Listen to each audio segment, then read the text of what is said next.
Hey everyone, Jonathan here. Quick note before we start today's show. A little of an audio error in the first couple minutes of this episode. Sean's audio is fine, but you will hear my audio was coming through the wrong microphone for about the first 12 minutes of today's podcast. I wear Apple AirPods when I am recording to monitor and hear Sean and everything, and the audio was being piped through that, not through my nice fancy microphone. So it's going to sound like I am on a phone call with you for about 12 minutes, and then that does get fixed for the rest of the episode. Nice, fancy, good, normal audio. But just wanted to give you a heads up so you are not shocked or worried it will be the entire episode. It is not, but please enjoy today's Weekly Stuff podcast.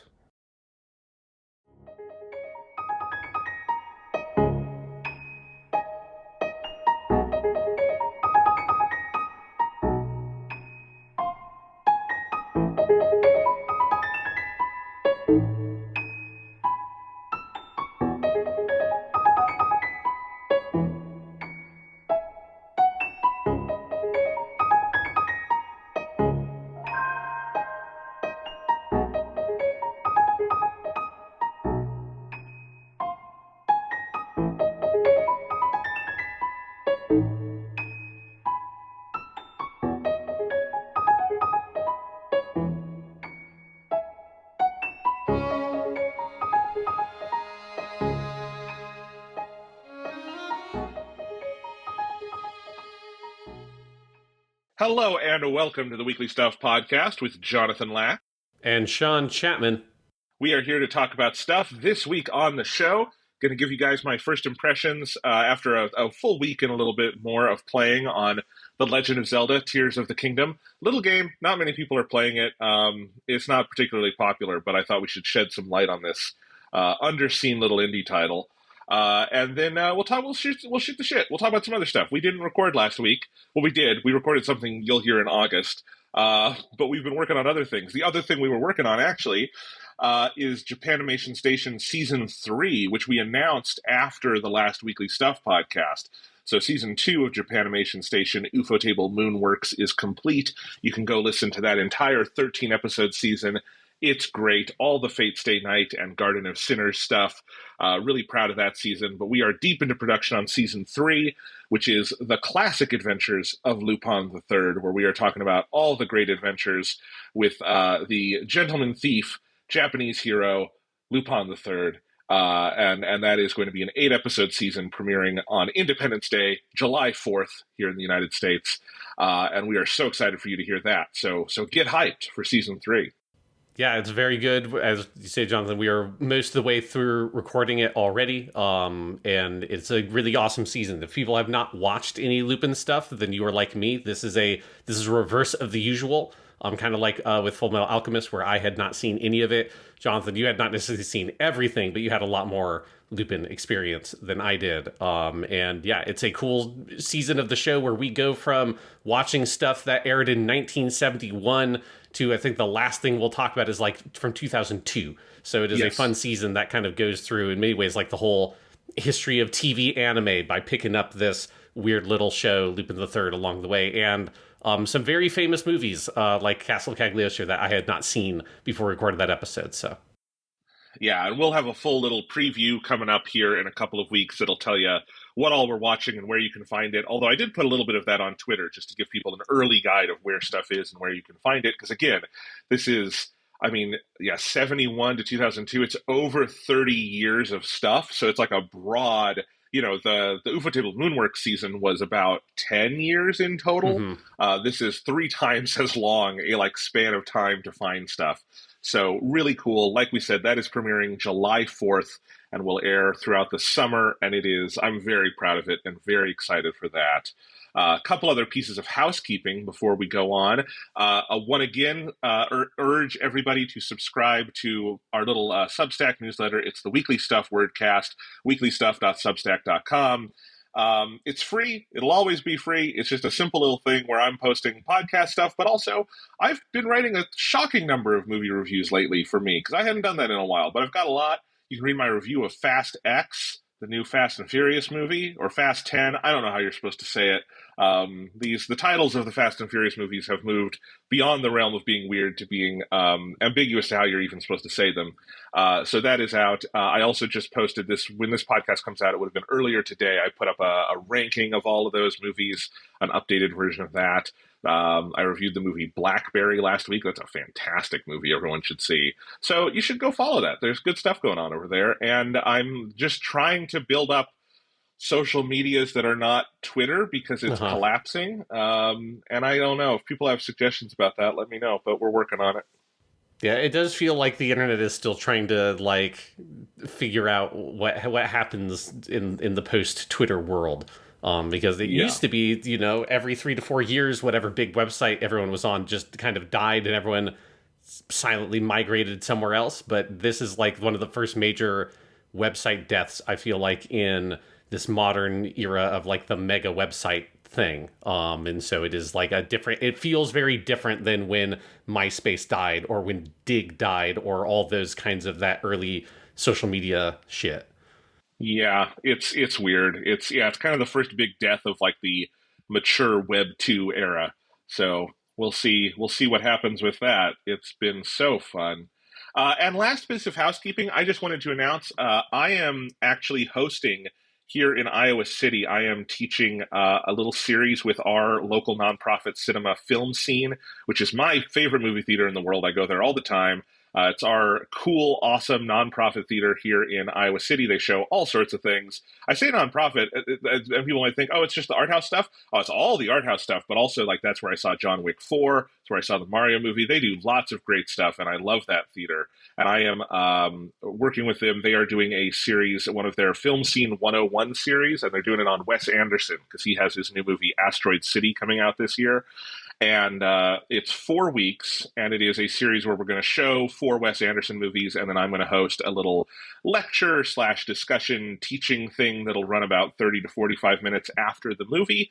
Those are on Tuesday nights starting May 30th with Bottle Rocket. The week after that, we have the Royal Tenenbaums, then Moonrise Kingdom, and finally the Grand Budapest Hotel.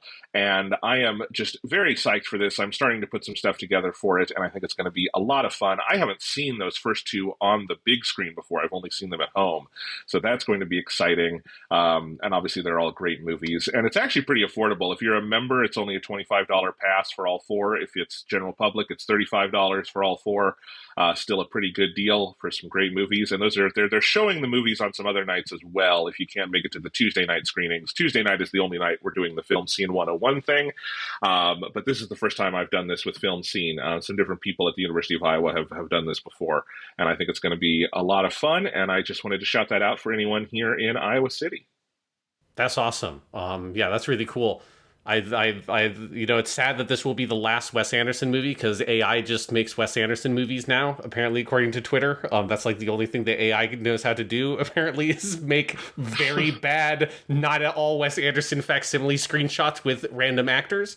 So this will be the last one. So if people want to get in, while the ship's sinking because of AI, there we go. It honestly, I know I'm going to get questions about that from the audience.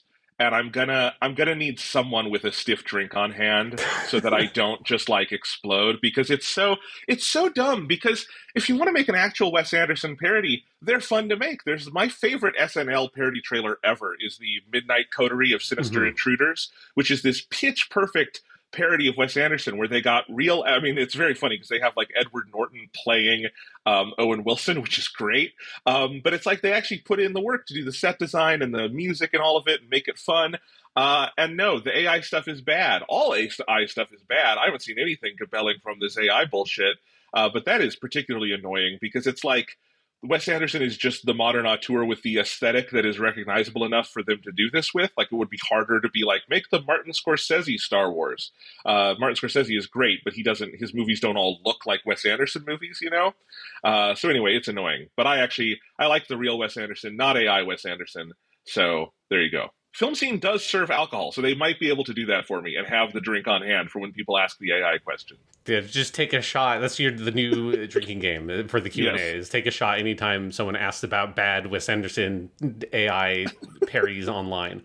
about from people who have never seen. I think this is the thing. Like whenever you see those tweets or whatever, it's always people who clearly have never actually watched a Wes Anderson movie. They saw trailers for Wes Anderson movies, but they're all AI evangelists. So they're like, oh, look, here's Adrian Brody in AI Wes Anderson Star Trek or whatever. It's like, and I know this because his movies had bright colors in that one trailer I saw. And this shows how impressive AI is. And then every single person who has ever seen a Wes Anderson movie is like, shut the fuck up and please get off the internet. I have to say, the thing that I think is underreported and misunderstood in all of the AI stuff is that the people who are grifting us with AI are all the same people who were grifting us with Web3 and crypto like 2 years ago. So could we please have a memory longer than that of a goldfish? We literally just saw an economic crash in all the stuff these guys were talking up like several months ago. So maybe shut the fuck up about whatever they're talking about now, because it is all a grift and a scam. Ignore it. It doesn't matter. Anyway, I'm excited to see what the next one is after all the AI stuff ends up not working because of the obvious fundamental flaws in the only way this operates is by stealing people's stuff online. It's like if you extend that out enough, obviously it can no longer function, because for it to be able to operate, it needs people to make the content that it steals from. Therefore, it can never be so useful that it replaces the things that it steals from. Therefore, it is pointless. So it's like, once everyone realizes that, I'm excited to see what the next bullshit they get onto is. It's hilarious. Yeah, I said this on Twitter the other day. That the whole generative AI is the most lie-infused term of all time. It's not generative. It's just recompiling things that are already on the internet. And as you say, the nth degree of that is that there's nothing left to recompile because it's so stupid. It's so stupid. Anyway, we did not get any we have a listener mail segment next week. We did not get any questions about AI, but there you go. That's our answer to it. Yes. Sean, what have you been up to? Let's talk some stuff. It's been Star Wars weeks for me here, because I mean, this feels like forever ago, but I did finish Star Wars Jedi Survivor, which we talked about on the last Week Stuff podcast, and then since then I have watched The Book of Boba Fett. I have watched, because I had never seen that, I watched Mandalorian Season 3, and I am also in the process of watching Season 2 of Star Wars The Bad Batch, the Clone Wars successor show.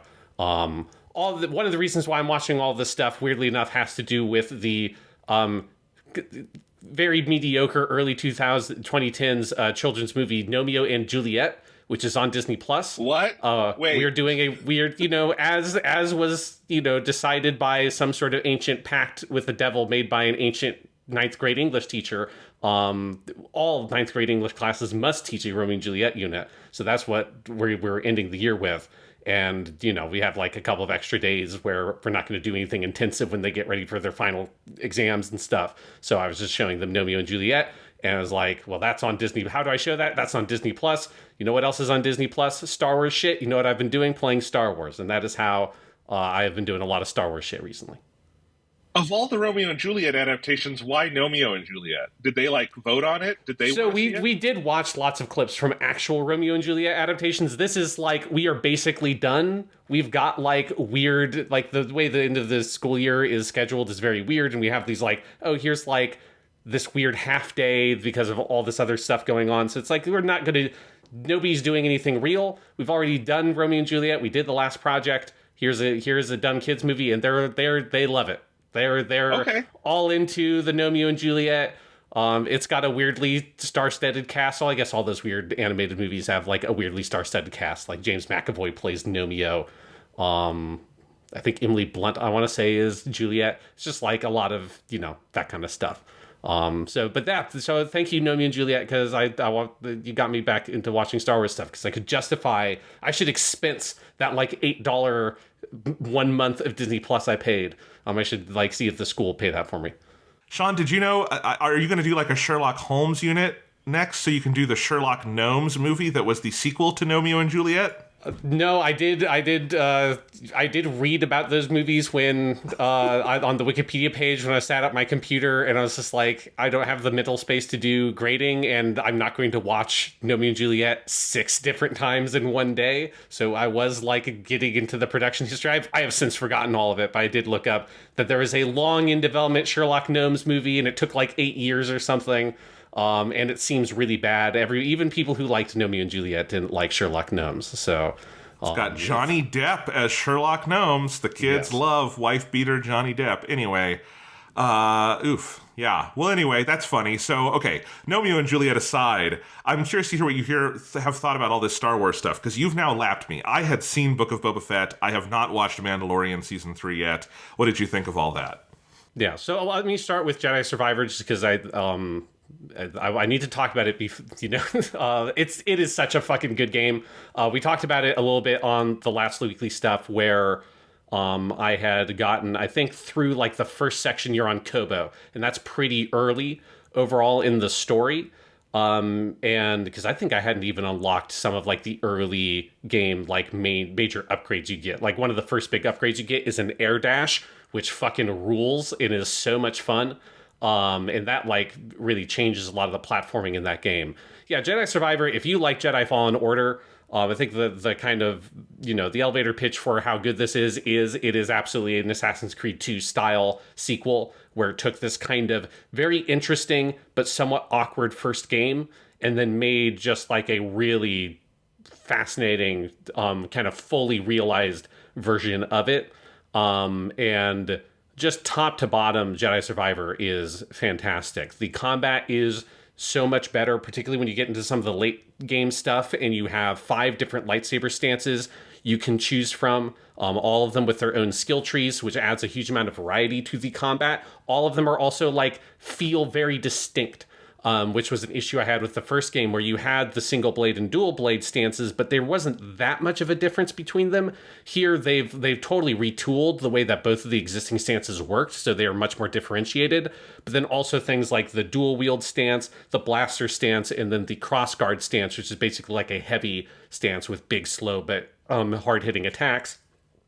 All of those are really heavily differentiated stylistically, and the game gives you enough skill points that you have more than enough skill points to level up all the skill trees. So I think it really encourages you to experiment as you unlock the new styles. And I had extensively used all 5 of them over the course of my playing through the game, which is very satisfying because it just gives you a lot of space to mix up and mess around with the combat.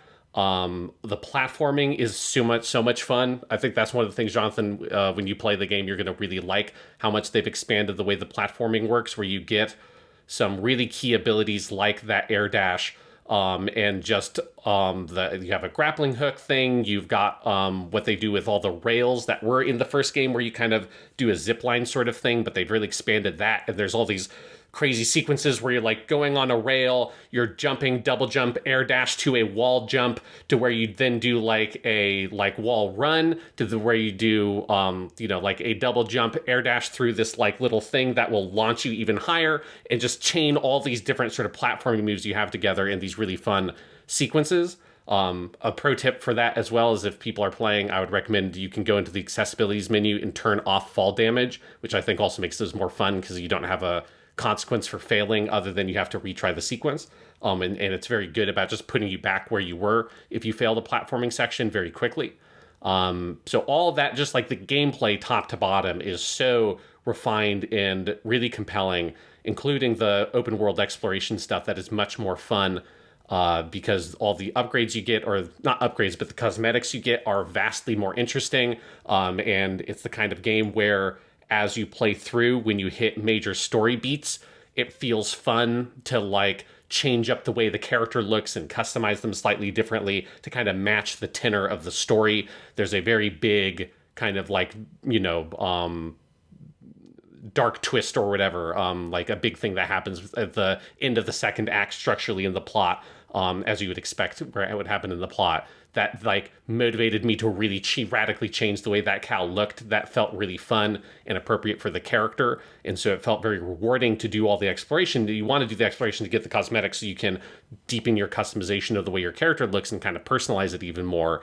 And that just makes all the running around doing open world kind of little puzzles and figuring out where the chests are and all that stuff I just found much more rewarding. You don't have the problem that first game had of seeing that you missed a couple of collectibles in one area and having to go run through a like 15-minute long linear section of the game to get back to this one specific spot to go get a chest, and then it's like a third poncho color, and you're like, well, fuck. Great. I'm glad I spent all that time to get a slightly different looking poncho I'm never going to wear. Here, it makes getting back to areas is so much easier with fast travel. The areas are much smarter designed so that you have fewer like long linear sections. They build more shortcuts, so it's easier when you're going back through an area to find everything again. And then the rewards you find are much better. So it's like the game design top to bottom is so refined and so well thought through and developed. And then the story, I think, is also great. It starts off a little bit weird. It starts off, and I kind of didn't know entirely what to make of it. I think the last time we did the podcast, other than that, the character writing is good. Like, Cal is a really interesting character, and they've done a really good job of developing him because he kind of sucked in that first game. But he's a really strong protagonist now that I think has an interesting dilemma of figuring out how you survive, as in the title, how do you survive in this universe with the Empire when you're not going to win? You can't defeat the Empire. You know that both because it's impossible, and we know that because he's not Luke. We know how that happens. So it's like, what does this dude do with his life is an interesting question, but the way the plot starts off just is a bit meandering early on. But once everything clicks into sort of focus at the end of the second act, the whole last third of this game is absolute dynamite. And I just think it's got such a great home stretch with big, strong reveals, really like interesting character development, developing the relationships between the characters in a really compelling way. And I think like arriving at an interesting point for Cal as a character, having to come to terms with his place in the galaxy, and having to come to terms to a certain extent with like, how do you live with the Empire being a thing? How much of your life do you dedicate to that fight? How much of your life do you dedicate to living? And I think that is like a really compelling core theme to explore today, right? When living in a world that has so gone to shit. I think there's a lot you can kind of sympathize with and go on that kind of journey with Cal. And there's no sort of, it doesn't give you some sort of definitive answer, but that journey and that exploration of that question, I think, is incredibly well handled. And it makes me extremely excited for the third game because they don't necessarily sort of set it up with a big cliffhanger or anything, but I think there are just lots of directions where you can feel they can go with a third game, that they've said that they sort of envisioned this as a trilogy, as all stories for whatever these days are always envisioned as trilogies. But a third part, I think there's a lot of cool places you can go with this character and find out. I'm so curious what happens to Cal. Do they kill him off eventually? Like, what happens to him in the future? Is a thing I'm like legitimately incredibly excited for, and that is not something I ever would have said after Fallen Order. I think the general like consensus after Fallen Order, I remember us talking about it on that podcast, was like, Cal was fine, but whatever. But Marin, the Night Sister character, was way cooler, and she is super cool, and she's in this game, and her stuff in this game is really rad. But I think they justify having Cal as a protagonist in a way that first game I think struggled with. So this has become in some ways I think like the de facto Star Wars like action game now. In like it's either this or you go back to Jedi Knight 2, Jedi Outcast. But this like has not, I wouldn't say supplanted it, but this like sort of exists now in my mind alongside Jedi Knight 2, Jedi Outcast as like definitive Jedi action games in a way that Fallen Order I don't think ever got there. I think this is totally there. And if you, as I have already done with a New Game Plus run, I think if you play this game and you're a fan of Star Wars, you will like occasionally just jones for running around and swinging a lightsaber and fighting battle droids and shit like that. And you can load up this game and go around and have fun. And I have since beating it like 2 weeks ago. I'm maybe like 1/3 of the way through a New Game Plus run, just fucking around with it and just having a good time. So Jedi Survivor gets a very high recommendation for me. If people have not played it, if you have been scared away from some of like the tech talk, I can't speak to the PC version, but the PS5 version, if you just put it on the quality mode or leave it there, that's what it is by default, the 30 frames per second mode, it is totally fine. I had like the game crashed on me, I think once, but I had far fewer technical issues with this than I did Fallen Order. And the game plays perfectly well at 30 frames per second. You do not need. It is not a kind of game that needs to be 60 frames per second to be fun. It is an open world action adventure game. It is not so demanding that you need that sort of fidelity of control like a fighting game or racing game or something like that. So strongly recommend it on console if people have a PS5 or a Series X. Awesome. Yeah, I'm excited to play it at some point. That'll depend on whether or not I ever find the bottom of Zelda, which is a very big game. And then this summer is very busy for games. But eventually, I am very excited to play this one. And I'm glad it sounds as good as it is. And yeah, everything you said, like just the idea that because I liked all the exploring in the first game, but at a certain point you had to accept, like, I'm in this just for the experience because none of the rewards will possibly be worth it, which is the biggest mistake you can make with that kind of game. But yeah, all of this stuff makes me excited. Yeah, and then you also get the joy of, because all the cosmetics, or most of the cosmetics are in those like chests you find, that includes all the like hair customization, because you can get different hairstyles. So you do have incredibly surreal moments where you open up a chest and it's like, you got like wind-blown hair or whatever, or now you've got a long beard, or now you have a short goatee. It's like, great, awesome. It's like very bizarre. I don't know what was in this chest in like an Imperial base or whatever that they had, I don't know, like a men's catalog that had some new hairstyles in it, and the short fashionable short goatee was circled, and he's like, when I get back to my ship, I'll ask Grease to give me a haircut. But I do adore that they just don't give a fuck. It's like, yeah, whatever. It's how we've decided to dole out the cosmetics is in the chests. So all of our cosmetics, whatever, even if it makes no sense, they're going to be in those chests. Very funny. All right. What about the TV shows? I'm super curious to hear your thoughts on some of this, because I have not watched Mandalorian Season 3 because it just had a very muted reception. I mean, a huge part of that, I think, is just that they took like 3 years off between seasons and buried a giant plot development in the middle of a spinoff nobody liked. I kind of liked the spinoff, but yeah, it's a weird time for the Star Wars shows over on Disney.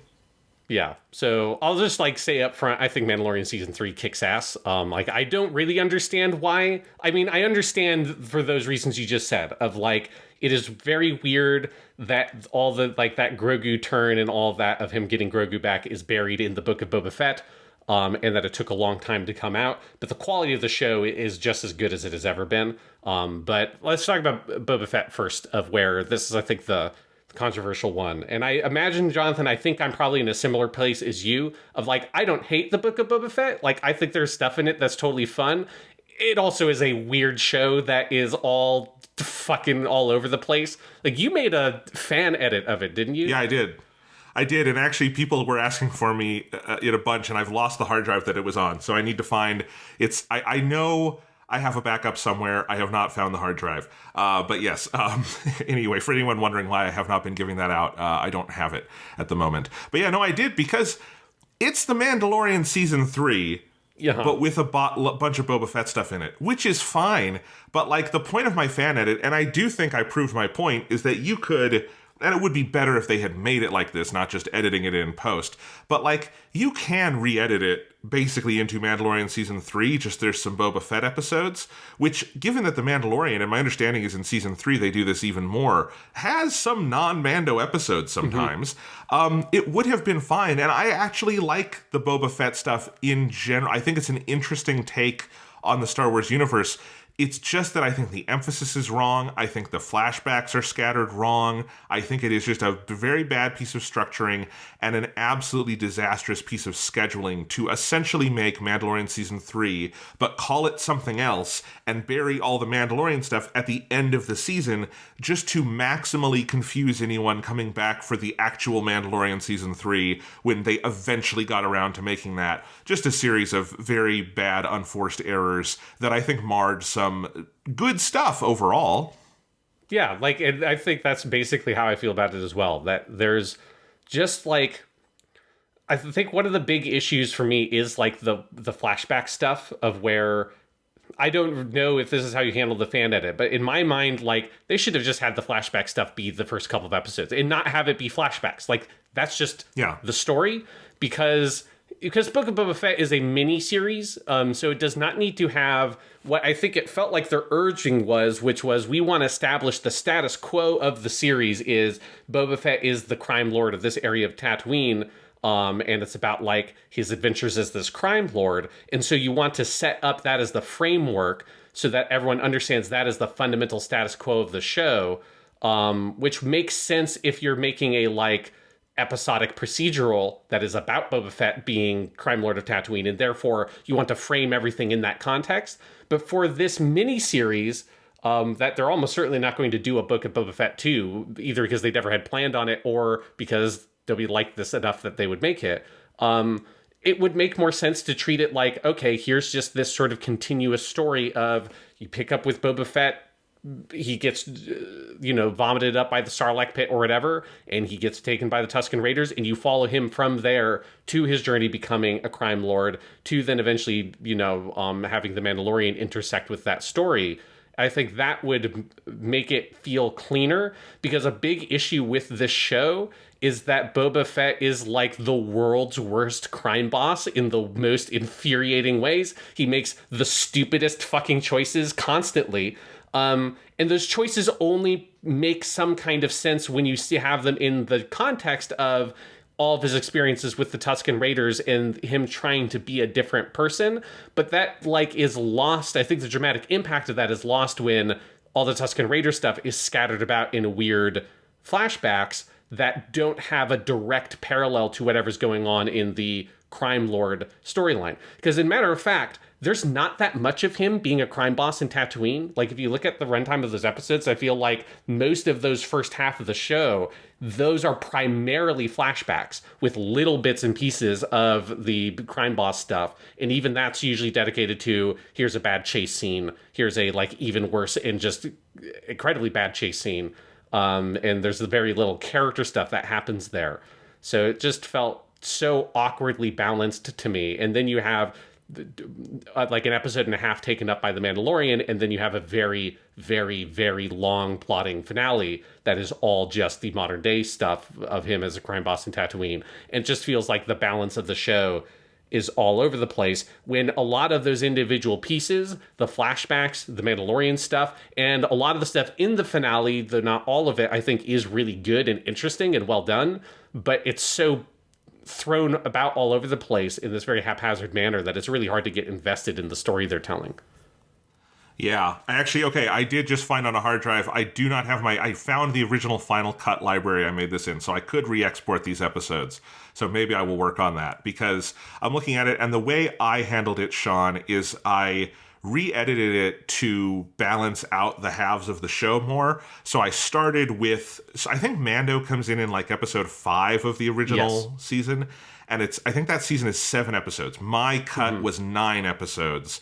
And I started episode 1 starts with the Mando stuff, ending as it's basically that fight he has he has the whole thing where he talks to his other Mandalorian buddies, I think, and then there's the whole adventure in there's that whole adventure, and it ends with him. I ended that where he is flying off thinking about Grogu, and I think there's an extra scene in that episode that I put somewhere else. Then episode 2 was basically the intro of the Boba Fett stuff in the present day material, and I cut together stuff from a couple of episodes just to get a nice 40-minute continuous chunk of him being a crime lord. Episode 3 went back to Mando and did the whole plot where he and the comedian lady, I forget what her name is, but Amy Sedaris. Amy Sedaris. Yeah, Amy Sedaris are building their new starfighter. I made that an episode. Then episode 4 is the giant flashback episode where I put all of Boba's flashbacks in one spot, and it's the longest one in my cut. It's an hour long, but it's everything in one place. Then you come back to the main Boba Fett story in episode 5. Then I think I put all of the Grogu, Ahsoka, Luke stuff in one episode 6, so that was focused in one place. Then went back to Boba. Episode 8 is one last Mando solo episode. I think that's the one where he winds up working with Cobb Vanth, the Timothy Olyphant character. And then episode 9 is just the same version of episode 7, it comes back together. I did not do any special edits to that one other than changing the titles around because I made it all Mandalorian titled and put that theme in there at the beginning. So that was how I re-edited it, and I thought it worked a lot better that way. But yeah. Yeah, that makes sense to me, because I think one of the key things is the flashback should be one thing. Like, yes. It's because the show does not feel designed for a parallel story. It's not like the episode has one ongoing plot line in the present day about Boba doing his crime lord stuff, and then it has another ongoing plot line in the past with the Tusken Raiders, that there's some sort of intersection or thematic coherency there. No, it's just like, here's a scene of him being a crime boss, or here's a couple of scenes of that, and then here's 30 minutes of him with the Tusken Raiders. It's like, well, that's a fucking insane way to structure an episode, and it doesn't feel like it doesn't feel in some ways that it was intended or like written that way originally. It feels like they wrote a bunch of scenes of him with the Tusken Raiders, and then they're like, well, how do we then fit this into other episodes where he is also doing the crime boss stuff? So it's a frustrating show.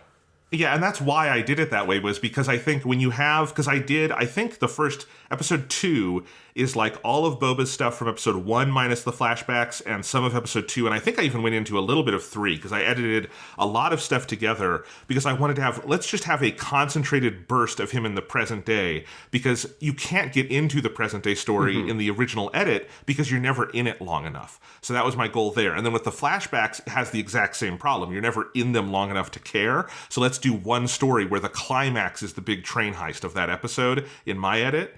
And it works a lot. It just, all of it works a lot better that way. And not to like toot my own horn, I don't think any of this is like editorial brilliance. It's just, to me, it was like very common sense how you would structure a season and then have it be a little more Mandalorian centric, because this is essentially a season of The Mandalorian.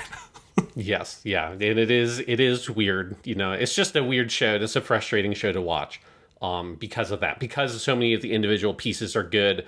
You know, Cad Bane shows up, he's a Clone Wars character. He's the bounty hunter dude who comes in at the end, and I enjoyed that. Like, I think in context that works better for me within like kind of how I heard it, and like I was sort of hesitant about the idea of them bringing Cad Bane into this Boba Fett show.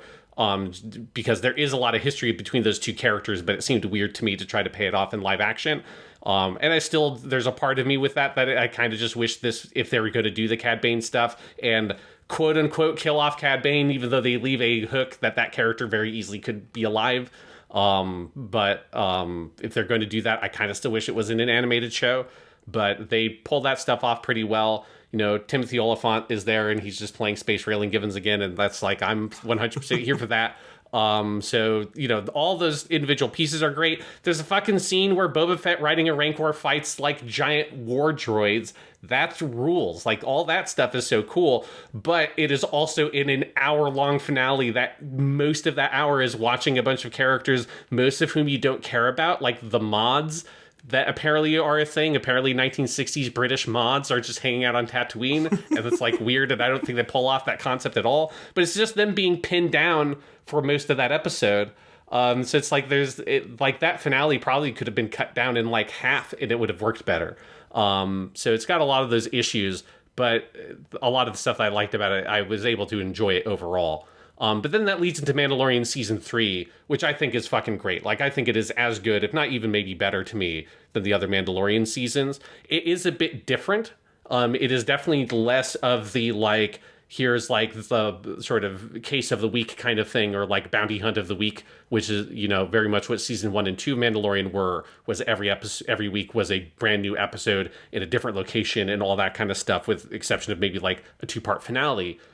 Season 3 is much broader in its focus, even though it does still boil down into an episodic show. It's not a thing where it's like super heavily serialized, but the Season 3 is more about Mandalorian and Grogu hooking up with the two sort of different Mandalorian factions we have met in the 2 seasons, the sort of remnants of the Death Watch led by the armor lady from Season 1, who also is in Boba Fett, and then Bo-Katan, the former queen of Mandalore, or slash princess of Mandalore, who was in Star Wars: The Clone Wars, was in Star Wars Rebels, and then in season 2 of Mandalorian, played by Katie Sackhoff, who also voiced her in the cartoons, which is still like very surreal.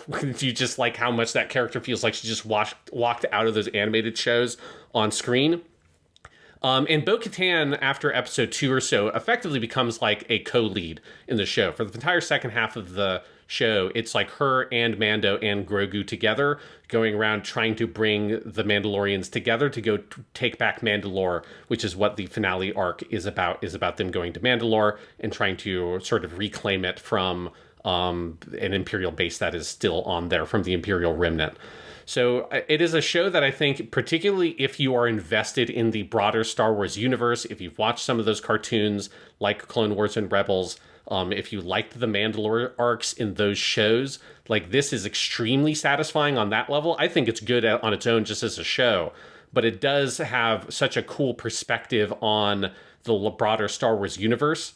In such a way that it makes it very frustrating to remember that the sequel trilogy exists, because their conception of what the New Republic is like at this point, how the Imperial Remnant operates, is really fascinating. Because as Mandalorian is doing this, right, as Mando is getting involved in this bigger political thing by working with these Mandalorian factions, it makes sense, I think, naturally for the show's view to expand out into how does this impact the galaxy at large, and like what is going on out there. There you have this sort of small cast of like sort of side characters that we've seen in the Mandalorian seasons that get a little bit more playtime here. Like there's that one sort of older Asian guy with a beard who's one of the New Republic pilots who popped up in season 1 and 2, and he's in this a little bit more.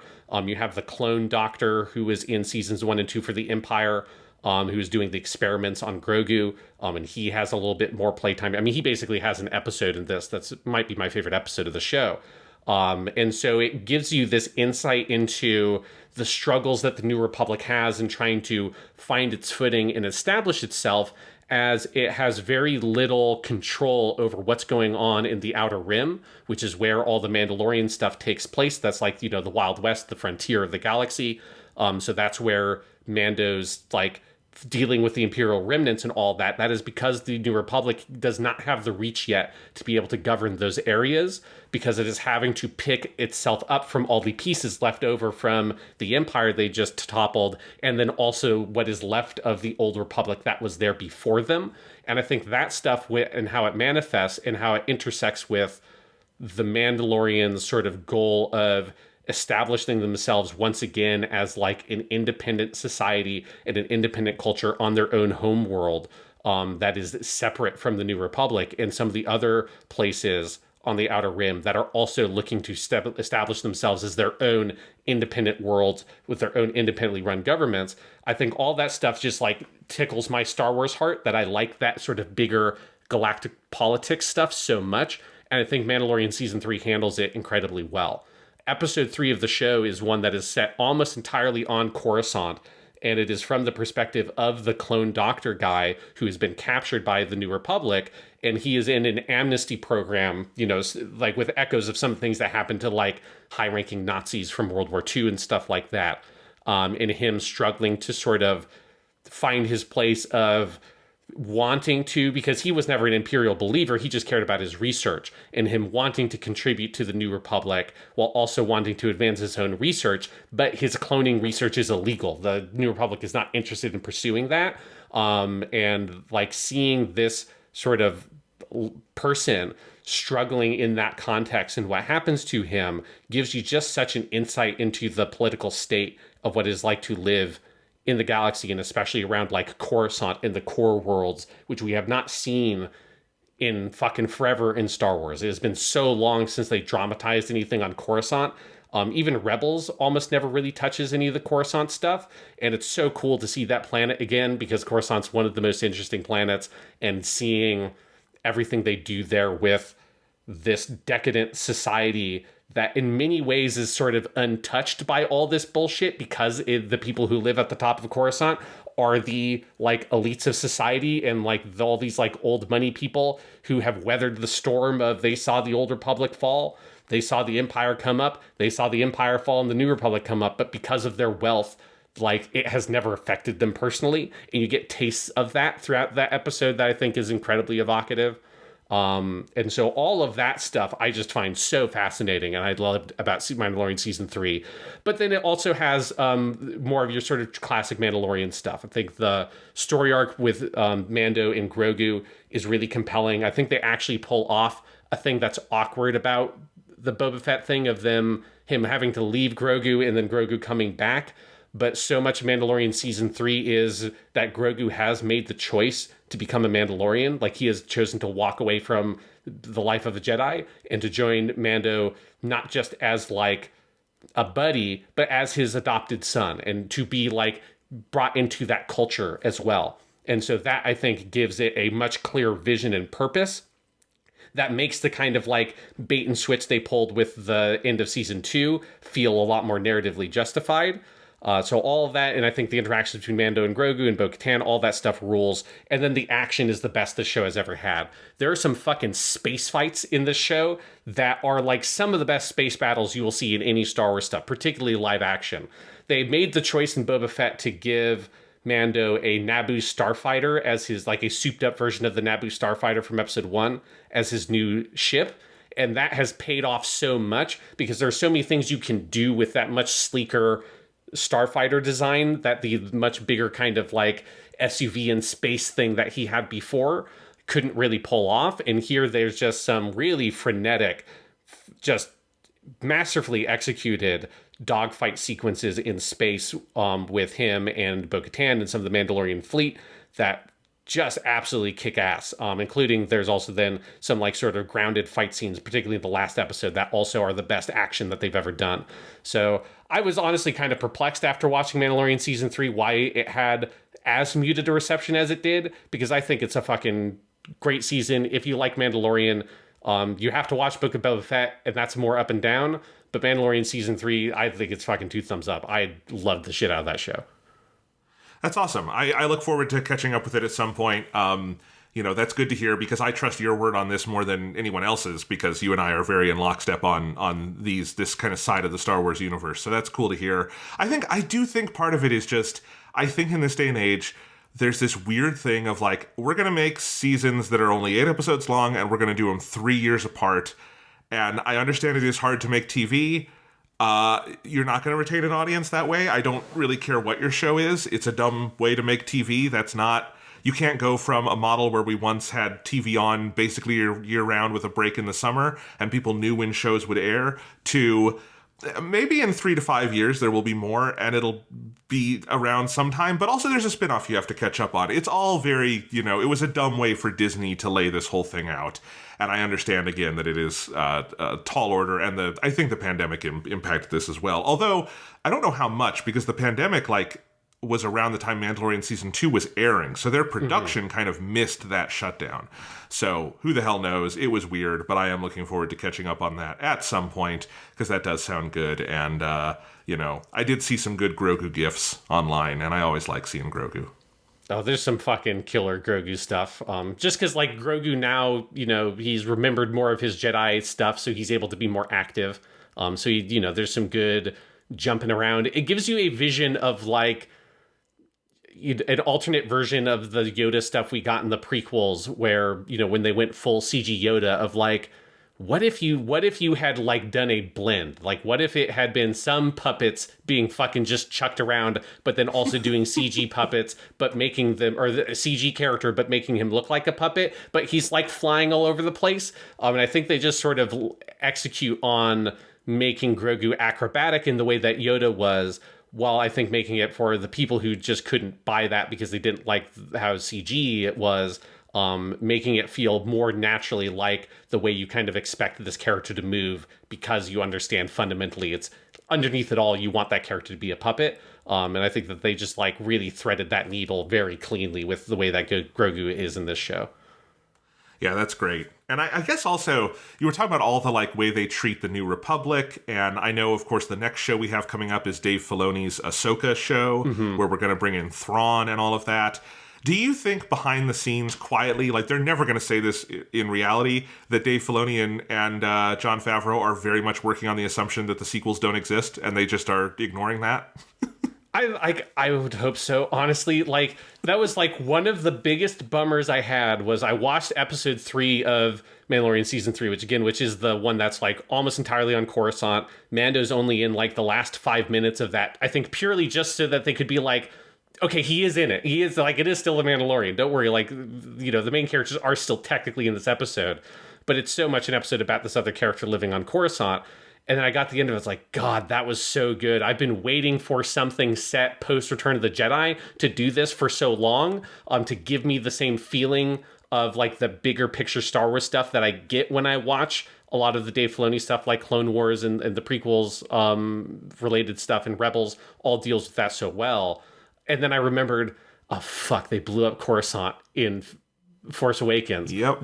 That J.J. Abrams, you motherfucker. Like, for just a cheap little fucking moment, you blow up one of the most interesting planets in the Star Wars universe that, like, there's so much rich material to be mined from using it as a location, and Mandalorian Season 3 uses it so well, and remembering that they just got blown up on a whim in fucking Force Awakens is the fucking stupidest shit that anyone has done with Star Wars. Just like taking so many stories you could tell and just throwing them out the window for no good reason. Yeah, they're apparently, I don't know if this is ever going to actually happen because they announced this without a writer or director or anything, but they did announce they're doing a Rey movie set after Rise of Skywalker, and I think that movie should be Rey waking up at the beginning of Force Awakens having had a really weird 3-part dream, and then just new story, it's Daisy Ridley, effectively a new character to new continuity, and have Dave Filoni write it. Yeah, she wakes up, and then Mando and Grogu walk into her little hut or whatever, yes, on a job, and they bring her along. Like, that's how that should fucking go. Yeah, because I'm absolutely up for more Daisy Ridley in Star Wars. Nothing that she was connected to in Star Wars I ever need to see again, other than maybe some of those actors. But yeah, boo-hoo boy. Anyway, yeah, and is Bad Batch Season 2 good? Yeah, I'm like 5 or 6 episodes in. It's great. It has some. There's an episode that I just watched that is so good that it's almost kind of like that episode 3 thing of where it doesn't even star the main characters, but it has Crosshair, who was the villain in Bad Batch Season 1, and he's with Commander Cody, who is one of the main clones from Clone Wars, as well as he was like the clone general that worked with Obi-Wan. And that episode fucking rules. It is so good. So yeah, nice. Bad Batch continues to be very good. It is just like shocking how good these CG shows look these days. You know, they've done with like Bad Batch, they've done the Tales of the Jedi mini season they did a while ago. That has a bunch of like little one-off shorts that is also fucking so good. In the final season of Clone Wars that they did, it is just incredible. If you go back and look at how Clone Wars Season 1 or the Clone Wars movie looked in 2008, and you compare it with like these episodes of Bad Batch, it is fucking insane how gorgeous this show is. So I'm very excited to continue to watch that, because this is like, in many ways, this is like almost what Star Wars is to me now, is it's an animated series, a CG animated series that also has some live action shit. Like in some ways it is like my framework over the years has like so shifted to where the animated stuff is so good and so consistently good, has been so consistently good for like 15 years now, that it's like, no, this is just sort of the main franchise, and then you get some cool movies with it too. I mean, it was for a long time before Disney bought it, but after the prequels, that was the main way Star Wars stories were coming out for a large audience, was Clone Wars and Rebels. And then that, at the end, the Disney stuff came in, and then when Disney fucked up the movies and moved everything to Disney Plus, they basically just brought Dave Filoni in and were like, continue all that in live action. And he did, with Jon Favreau. So, yeah. Can I talk about some good TV I've been watching? Yes.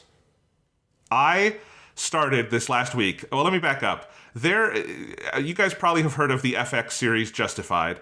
This is the famous show starring Timothy Olyphant, and there is a sequel series coming out this summer on FX called Justified City Primeval, which is based on a book by the guy who came up with Raylan Givens, Elmore Leonard. It's not a Raylan Givens book, but they're putting him in the story. Smart thing to do. That is coming out this summer, and we got our first teaser for it. The teaser is just Timothy Olyphant walking down the street, and his hat blows in the wind, and he picks up the hat, dusts it off, and puts it on, and then goes back to walking down the street. And I saw that on Twitter, and I went, man, Tim Olyphant looks good in that hat. I've never seen Justified. And I was like in between. I was like, I need a new show to watch that's like not anime, not for work, just for me, for fun. And I'm like, oh, fuck it. I have Hulu. I have all that FX stuff. I've wanted to see this show for years. I love Timothy Olyphant, but I've never seen the thing he is most famous for. Let's do it. And I started, and I've been, all my free time has either been that or Zelda, or both at the same time, because Zelda is on Switch and I can play it while watching Justified. And I am through season 1. I'm 3 episodes into season 2. Holy shit, Sean. This is old ass news because this show is like 12 years old now. But man, that's a good show. Yeah, Justified fucking rules. If people don't remember, it was one of my top 10 TV shows of all time. Because it is so fucking good, and it's so good in a way that like I think it just catches you off guard because you even like knowing that it's good, you hear it's good, and then you watch it, and you're like, oh, this is really fucking good. It is a fucking amazing show. I'm very happy you're finally watching it. It's amazing. And I mean, season 1 is the one that I think is pretty widely considered like the weakest of the 6 seasons. And that it takes, and I will say, it absolutely takes a leap. It's the first episode of season 2 is the best episode I've seen so far. Because that's the one where you meet Mags Bennett, Margot Martindale, you meet her son, played by Jeremy Davies, you meet the Caitlin Deaver character, who I did not realize. I had to do some Googling, because Caitlin Deaver, she plays Loretta McCready, and she's like 12 in that show. But she still looks 12 today. She was in Booksmart a couple years ago playing a teenager. And I'm like, oh, she is just eternally youthful, even though this show is like 12 years old. I did not think the timeline would have worked out for her to have been on that show. But anyway, that confused me for a second. Because I was like, this is like her sister? This is weird. But anyway, you meet all those characters, and they're all tied into this one story. And I think the show just, you can tell it's one of those shows that they took a look at everything that worked and didn't work in season 1, and then tightened it over the break, brought in just giant carriage of character actors, and went, let's go to town, and season 2 just is off to the races and is phenomenal so far. But anyway, even season 1, I think, even in the period of the show where it's kind of finding itself, is fantastic. I went back and listened. This was episode 300 where we did our top 10 TV shows, and you had it at number 6 or 5 or something like that. And I listened to that segment again, and everything you talked about is true, including that it's very much a Trojan horse show, because it looks like, what I would say it looks like on the surface in the early going is sort of the USA Network model of like crime shows with a little bit of some kind of twist or flavor on them, like the Psych or Suits or whatever, right? And in fact, I even think you've got like the other deputies that Raylan works with, Tim and Rachel, who are in the main credits but never have anything to do, basically look like they would be the leads on the USA version of Justified, like your U.S. Marshals show. That's who they are. But no, your lead of this show is Raylan Givens, played by Timothy Olyphant. And immediately what makes the show so striking is that this show couldn't possibly exist with any other actor. I'm always fascinated by things like this, where like, there just is there's no other period in time they could have made this, and there's no other actor you could have made it with, because the whole thing about Justified is that it is modern day America, it's modern day America South, with a guy at the center of it who fancies himself an old-fashioned, 6-shooter cowboy, but is also a man of the present, and the only person on Earth in all of time and space who can play that blend is Timothy Olyphant, where he walks around with his 10-gallon hat, and you believe him. It does not look silly. It is like, that is who he is. But you can also believe he is not an anachronism. He is also a human being, like, in the world, who is bemused by the world around him. You can imagine Raylan Givens going and buying his groceries, which I think would actually be a great episode for them to do. He would inevitably wind up shooting someone at the grocery store. And, like, you can believe him in those two modes. And it is just, he is such a phenomenal actor. He is so funny. He's also like, it's the reason why I think this performance doesn't get talked about in the same vein as like James Gandolfini or Bryan Cranston or name your big, anti-hero of this era of TV, is because it's a quieter performance. But like, it's quieter in a way that is, I think, very, very compelling. He's got chemistry with literally everyone in the show. They run through, I feel like, half of all the character actors in Hollywood just in that first season, and he's great with all of them. And it really is just such a cool performance. He's got such an amazing sense of like swagger, but also like, kind of brittle humanity to him. And then everyone around him is great as well. And of course, the real arc of season 1 is them realizing, oh God, we almost killed off Walton Goggins. Yes. Oh God, what did we almost do? Thank God Raylan didn't shoot him in the head in the pilot so that we could reshoot that enough that it looks like he was alive, and we can keep Walton Goggins around. And season 1 is them basically figuring out how much they can do with Walton Goggins.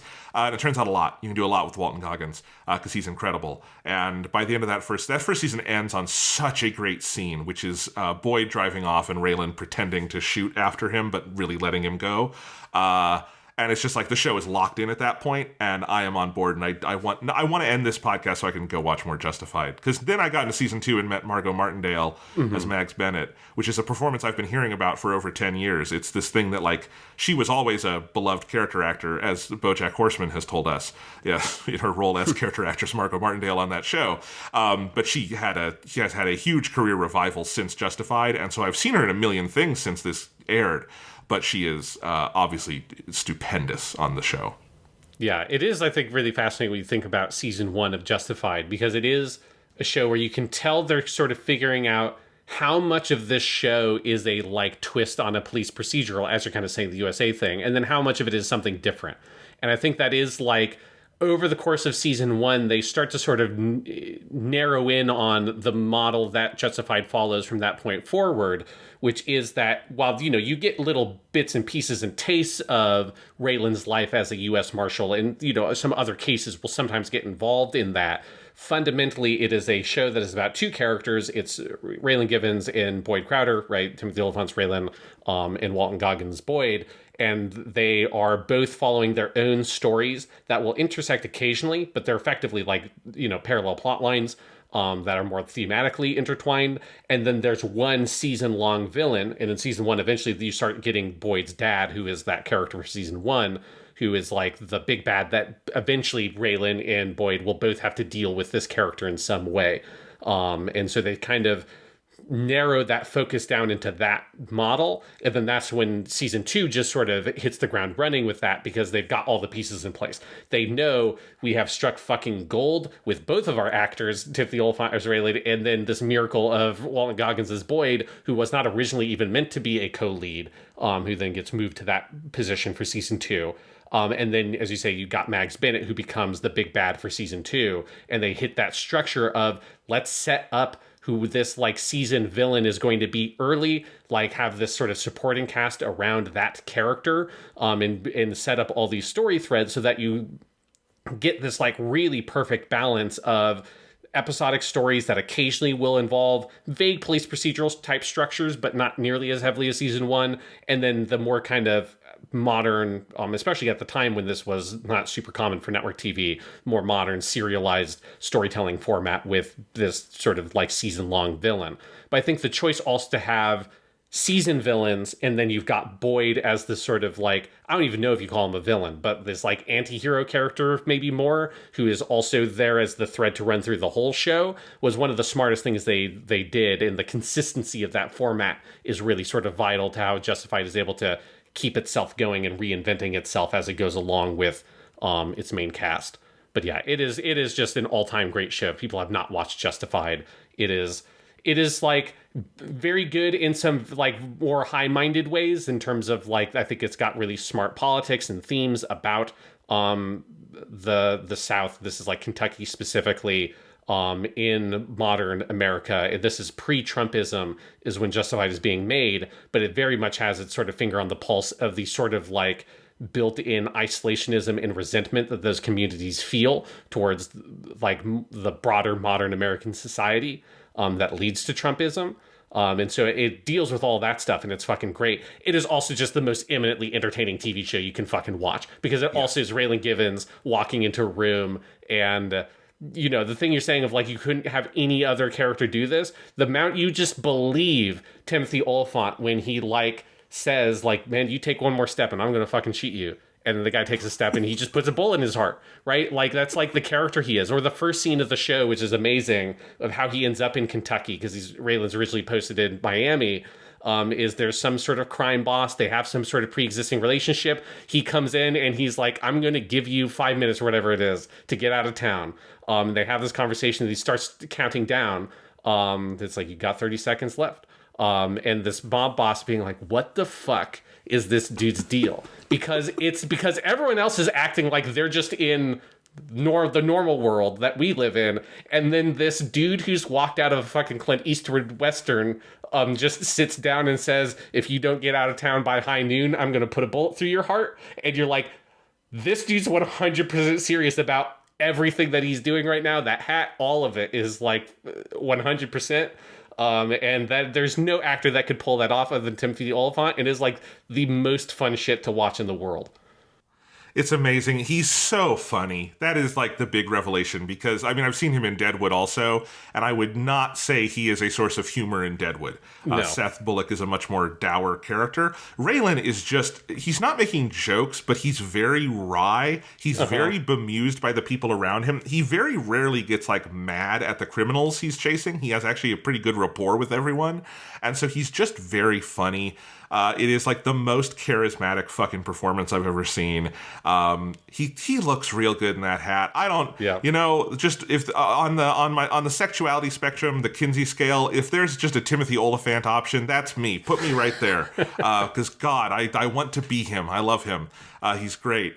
But no, it's fantastic. And, you know, just watching him have to deal with humanity is great.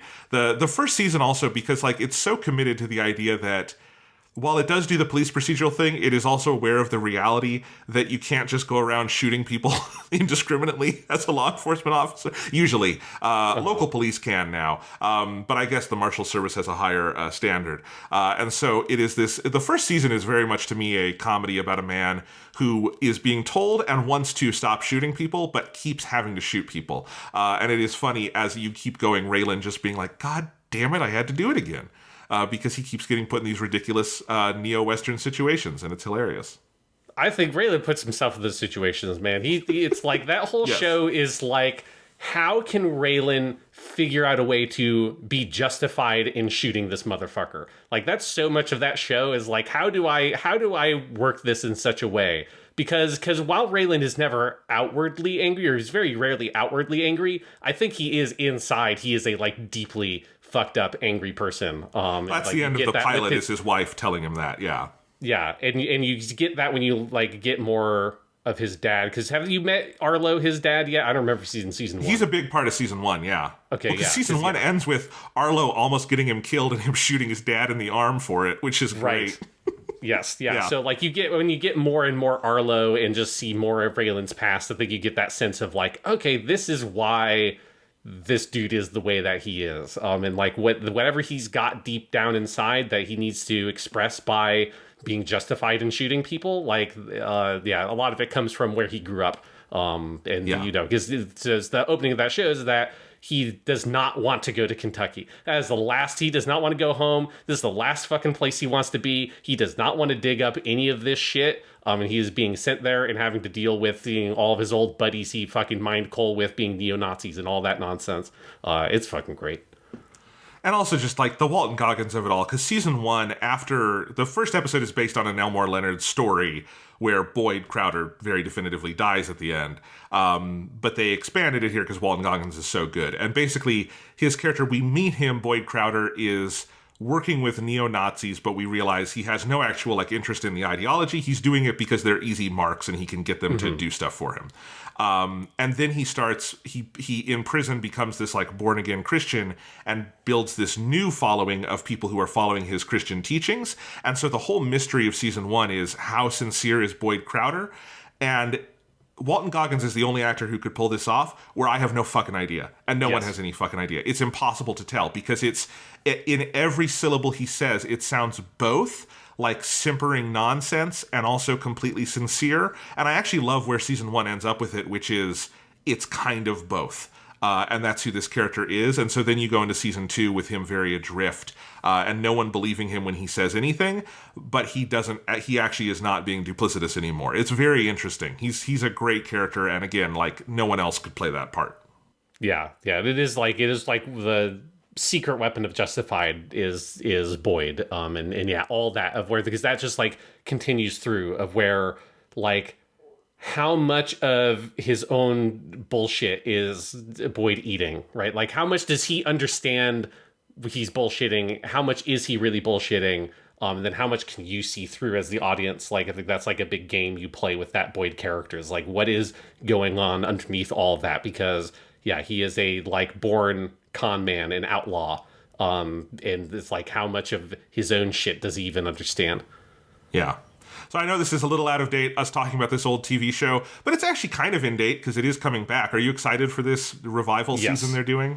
Yes, I watched that the teaser they did, and then I will say that if you logged into my YouTube account, you would see a lot of Justified clips popping up in the recommendations, because that is after I watched that teaser that like became a thing. It's like, I'm just gonna let me watch like this like 45-minute compilation of all the like quick draws in Justified and all that kind of shit. And yeah, that's so that has been what I've been doing also for the past couple of weeks.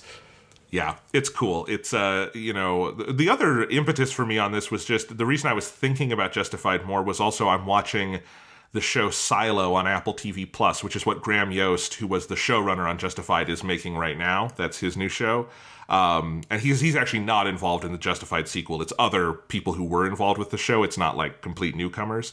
But Graham Yost was busy with this other show, and it's also very good. But that was just, I would see Graham Yost's name on it and be like, I know that name from Justified, which is a show made by people with names that sound like they're from the Old West, like Graham Yost, Tim Oliphant, Walton Goggins. Just the names of everyone involved in just Elmore Leonard. It's amazing. These people were destined to make that show. It's great. It took me a long time to learn that that was his name was Walton Goggins, and that wasn't the name of a character he played, because it so sounds like it would be some scumbag in an old like John Wayne Western is Walton Goggins. Yeah, it's such a good name. He is Walton Sanders Goggins Jr. That was his daddy's name, which is so fantastic. He was born in Birmingham, Alabama. Tracks. Yep. Love him.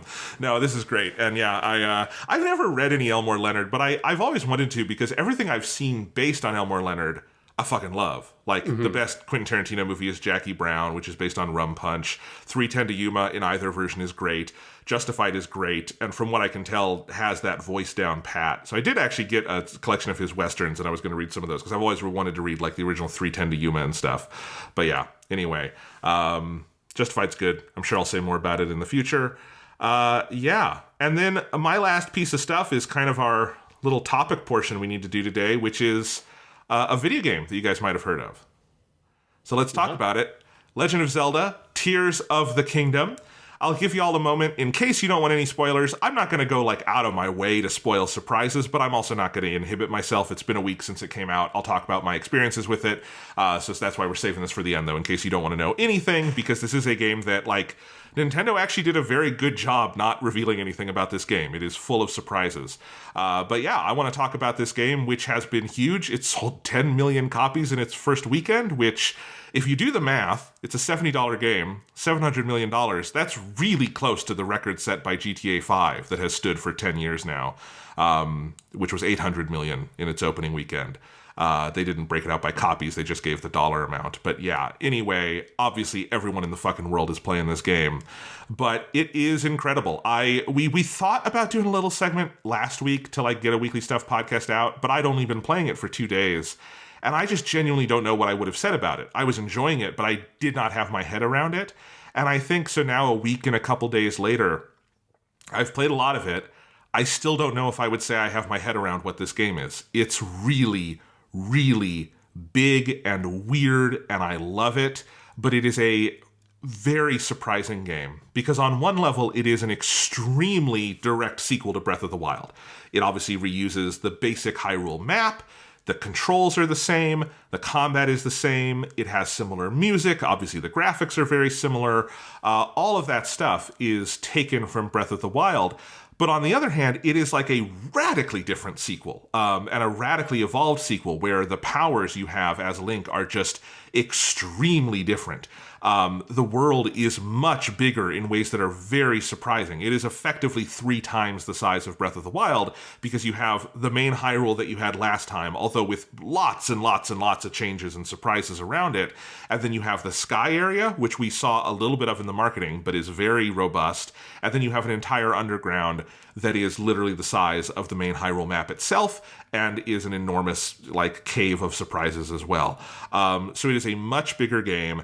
It has a somewhat similar structure in that once you are dropped in Hyrule, you have 4 main objectives, but there are also way more objectives around that. The story is much more built out, and it does not do the thing where like Ganon is in the center of the map and you know where to go fight him. Breath of the Wild, the reason why that's a speedrunning favorite is Ganon is right over there. When you're ready, you go fight him. That was the whole thing with Breath of the Wild. I was talking to my brother the other night, who's played even more of this than I have, and we were both saying, I don't know what that thing is, and I don't know what the end of Tears of the Kingdom is, because that is not indicated anywhere. The world is much more lively in terms of like how populated it is, and sort of the people and the tasks and the things going on there. It has like 10 more sort of currencies and exchange systems going on. It's a really interesting game, because it is like on one level this very basic iterative sequel, and it is on this other level this massive explosion of creativity on top of the bones of this, beloved game from several years ago. And it's really fascinating, because I think I know, Sean, you are one of the people who was less enamored with Breath of the Wild, but it would be accurate to say in general that is one of the most like beloved and acclaimed games of all time. And obviously has had an immense influence on games over the last 6 years.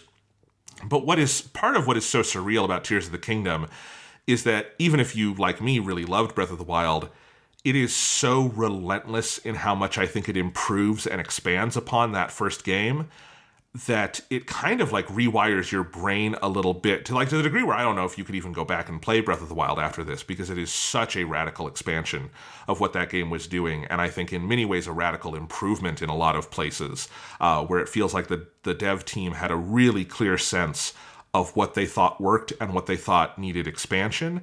And it is this meticulous, clockwork, complicated, but also freeing expanded sequel that is not quite analogous to any other sequel I could name. This is not, with Jedi Survivor, it sounds like there's the very easy Assassin's Creed 2 metaphor you can use. I don't know what metaphor I would use for Tears of the Kingdom. I've never really played anything quite like it. And even now, having been playing it for a solid week, it is still so big and open and free that it can be a little daunting just to sit down and choose what to do next with it.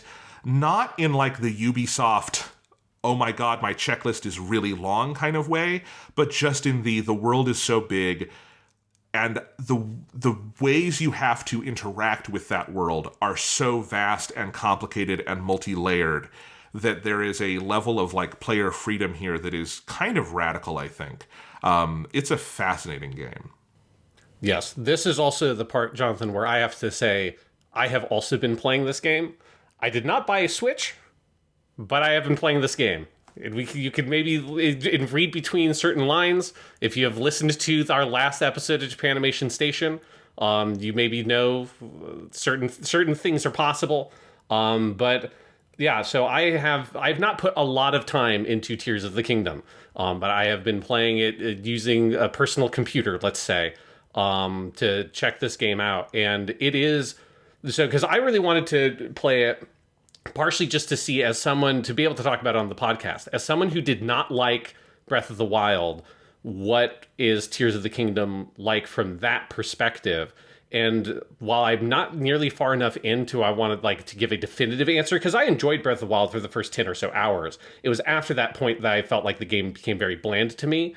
Tears of the Kingdom, so far, I'm only been kind of exploring that first area you come into after the tutorial. So I've not gone into any like the main areas or whatever. I'm like heading off towards wherever the Rito village is, because a lot of people, while they say you can go wherever you want, a lot of people mention that Rito village. So I'm like, I should probably go over there. And that is the first big one I did as well, and it is a good. It's an amazing stretch of game. But it is the first of the 4 big temples you have, basically. Yeah, and they, I think they tell you to go there for a reason. Yeah, and I have not seen any of that stuff yet, so like I can't speak to that. But of the stuff I have played, I think I'm enjoying this a lot more, especially like knowing that I'm going in having like a certain understanding about the things I did not like about Breath of the Wild. And a lot of those things are things that Tears of the Kingdom improve. Some of them aren't, like the combat in terms of the swinging the sword stuff, that stuff I still think is bad. And it's like identical to what it was. In terms of, you still have your flurry rush move, which is ridiculously overpowered. Like a lot of that kind of stuff is still there. I think the feel of the combat feels bad to me when you're using your sword. But, like, in some ways, I actually would use the Assassin's Creed 2 parallel for this, because it feels like a game from the perspective of someone who did not particularly like Breath of the Wild overall. It feels like a game that understood the problems that Breath of the Wild had really well, and is like finding ways to deal with those. So, fundamentally the game has reorganized its whole conception of the powers that Link has, which in that first game, you had a couple, like the stasis one, that were really cool. And you had a bunch that felt like the ice one, and you had the bombs that felt like are not that interesting. Like they're not on that level. Like they're not doing anything that interesting. They feel like very functional. And in Tears of the Kingdom, like fundamentally it has kind of one main power. It's got that Ascend one, but that's kind of a practical tool. And it sort of splits its main power into that fusion thing to make it more convenient. But they could have done fusion with Ultra Hand if they had really wanted to. Fundamentally, this game is like, what if you just made the power that Link has Gary's Mod, or like Besiege, or any kind of like Steam PC physics sandbox game that in those contexts don't have like a story, they don't have like a big exploration world. They are just, here's like maybe a scenario, and here are all the tools you can use to create a contraption or to set up a Rube Goldberg machine and play with the physics to complete this scenario or puzzle or something. That's purely what those kinds of games are. And it feels like they understood that the sandboxy stuff in Breath of the Wild was the stuff that made it unique. In that, like, the way that fire creates like gusts of wind that you can ride your paraglider on, and that the physics of objects affect other things in the world. You can cut down the trees, you can like use that as like a raft because it can be on wood, and all that kind of stuff. Like that was something that Breath of the Wild did that other games did not do. But Breath of the Wild didn't leverage that in a direct way to like ask the player to do stuff with it. It left it there to be like, things can happen with these systems. If you really want to push on them, interesting things can occur. But I never felt like Breath of the Wild created scenarios specifically that made interesting things happen in the sandbox. You had to intentionally try to set up interesting things in the sandbox. And that was part of my problem with that game is I got bored of doing that, because that just is asking a lot of the player to constantly be doing that all the time, when maybe I want to be focusing on something else. I want to be engaging in the story or the exploration and stuff, and I don't want to be like spending 15 minutes setting up a physicsy thing outside this Bokoblin camp to like do all that shit, right? And I think Tears of the Kingdom, by saying, well, let's just like put that directly into the hands of the player. Let's let them pick up, manipulate objects, stick objects together, and then have various different things like fans and like flame emitters and like sails and those kinds of things that like interact with the physics in the sandbox elements, and give the player ability to put all those things together and play with them directly, rather than having it be this kind of like extra thing on the side almost, where it kind of felt like the sandbox was something you didn't have direct access to in Breath of the Wild. It's something you sort of tried to influence and see the effects of. Here, they just give you the tools to directly play with that sandbox.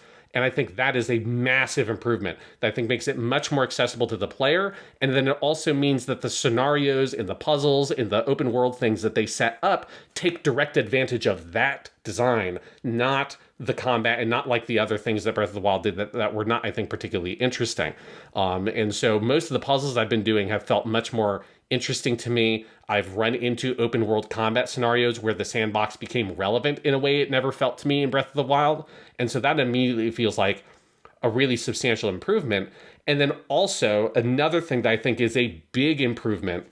It doesn't fix all my problems with the weapon system, but with the weapons system, the fuse thing creates an in-game economy that makes the like disposability of the weapons feel like reasonable to me, or like that makes a gameplay sense. In a way, in Breath of the Wild, it just felt like a nuisance, and you were just dealing with having your pockets full with random weapons that you didn't give a shit about, and you're constantly like opening chests and not being able to take the weapon in there because it's like, well, I've already full of weapons and I don't need it. And none of the weapons mattered. None of them were interesting.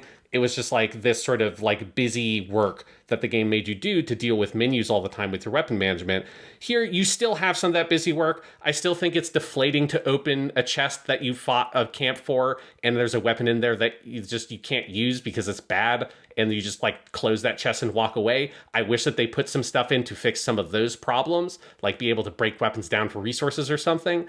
But like, you can take the things you get from killing monsters, stick those onto the weapons you have to make better weapons, the weapons that are both directly better and that they do more damage, and also weapons that have different effects, and like the different parts can have different impacts. Like a lizard tail on a sword will increase the range because it'll slap out like a whip. And that creates a very direct reason to engage with the combat. It creates a reward structure that makes the weapons much more interesting. It creates a certain attachment to the weapons because you made them, which makes it more compelling when you're like, well, gotta throw this one. Like it's run its course, gotta throw it in this monster's face and like move on to something else. And that to me has like found a like purpose for a system in Breath of the Wild that existed that didn't have a meaningful purpose to me. It felt like it was there because like that's the way that some of its inspirations like Minecraft function, but it didn't find ways in the combat sandbox and the broader economy of the game to make the weapons feel interesting or like compelling to the player, thus making the menu stuff just a bother because you didn't get anything for all the complexities that it added to the weapon management. Here, like, you still have the complexities and some of the nuisances of weapon management, but I'm much more willing to deal with that because I'm doing interesting things with the weapons, and that makes that whole mechanic and that whole system feel purposeful. And that I think is a substantial improvement. And then the last substantial improvement for me is that the world actually has things to do in it that give you things that aren't shrine orbs. That was like probably my number one complaint with Breath of the Wild was every single thing you did in that game, with like a handful of exceptions, the only meaningful improvement they gave you or reward they could provide you with was a shrine orb, whether that was you're doing the shrines or you had the like open world puzzles that gave you shrines. And obviously, or gave you a shrine orb at the end. Obviously, you have Korok seeds in that first game, but those are like uninteresting, and those are already way more interesting in Tears of the Kingdom. Where like the Korok seeds are an amazing part of Breath of the Wild, and I will not broker dissent on that. But I agree, it feels like they took the Korok seed philosophy and spread it over the entire game in Tears of the Kingdom. There's so much more stuff like that. There are so many other economies to interact with and ways to like find puzzles and things in the world. Yeah, and like the Korok seed puzzles that exist are more interesting. It's not, I mean, some of the ones that from the last game still are there, but you have the ones that are, here's a Korok, you need to get this thing over there. It's brilliant. Do it. Yeah. Like, those are awesome. That's so much more interesting than, here's a circle of rocks with one rock in the middle. Pick up the rock in the middle and you get a Korok seed. Or here's a circle of rocks and one of the rocks is missing. Put the rock that is missing into the circle of rocks, right? Like, so many of those puzzles were like that, and it became like excessive to me in that first game. Here, it's like, that is a puzzle that when I run into it, I'm excited to do that. And the reward is, at least early on, you know, I'm at the point where like Korok seeds are actually giving me something useful because I want more inventory slots. But there's so many things. Like, there's caves, which is awesome. The first game had no meaningful underground areas, either big or small caves. So caves, but they have these little like monsters in them that when you kill them, they give you a currency. I haven't seen what you do with the currency yet, but it's like, well, that's a reason to go into that cave because I know I'm going to get something out of it.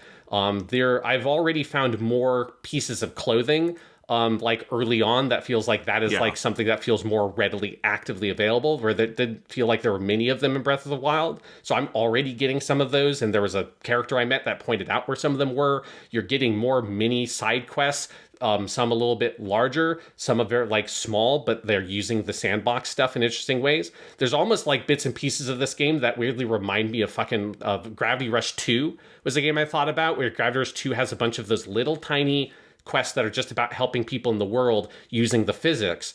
For that with the gravity stuff. For here, it's with Ultra Hand, but it's like making a wagon for this lady or fixing the sign for the guy, which is a repeatable one that you run into.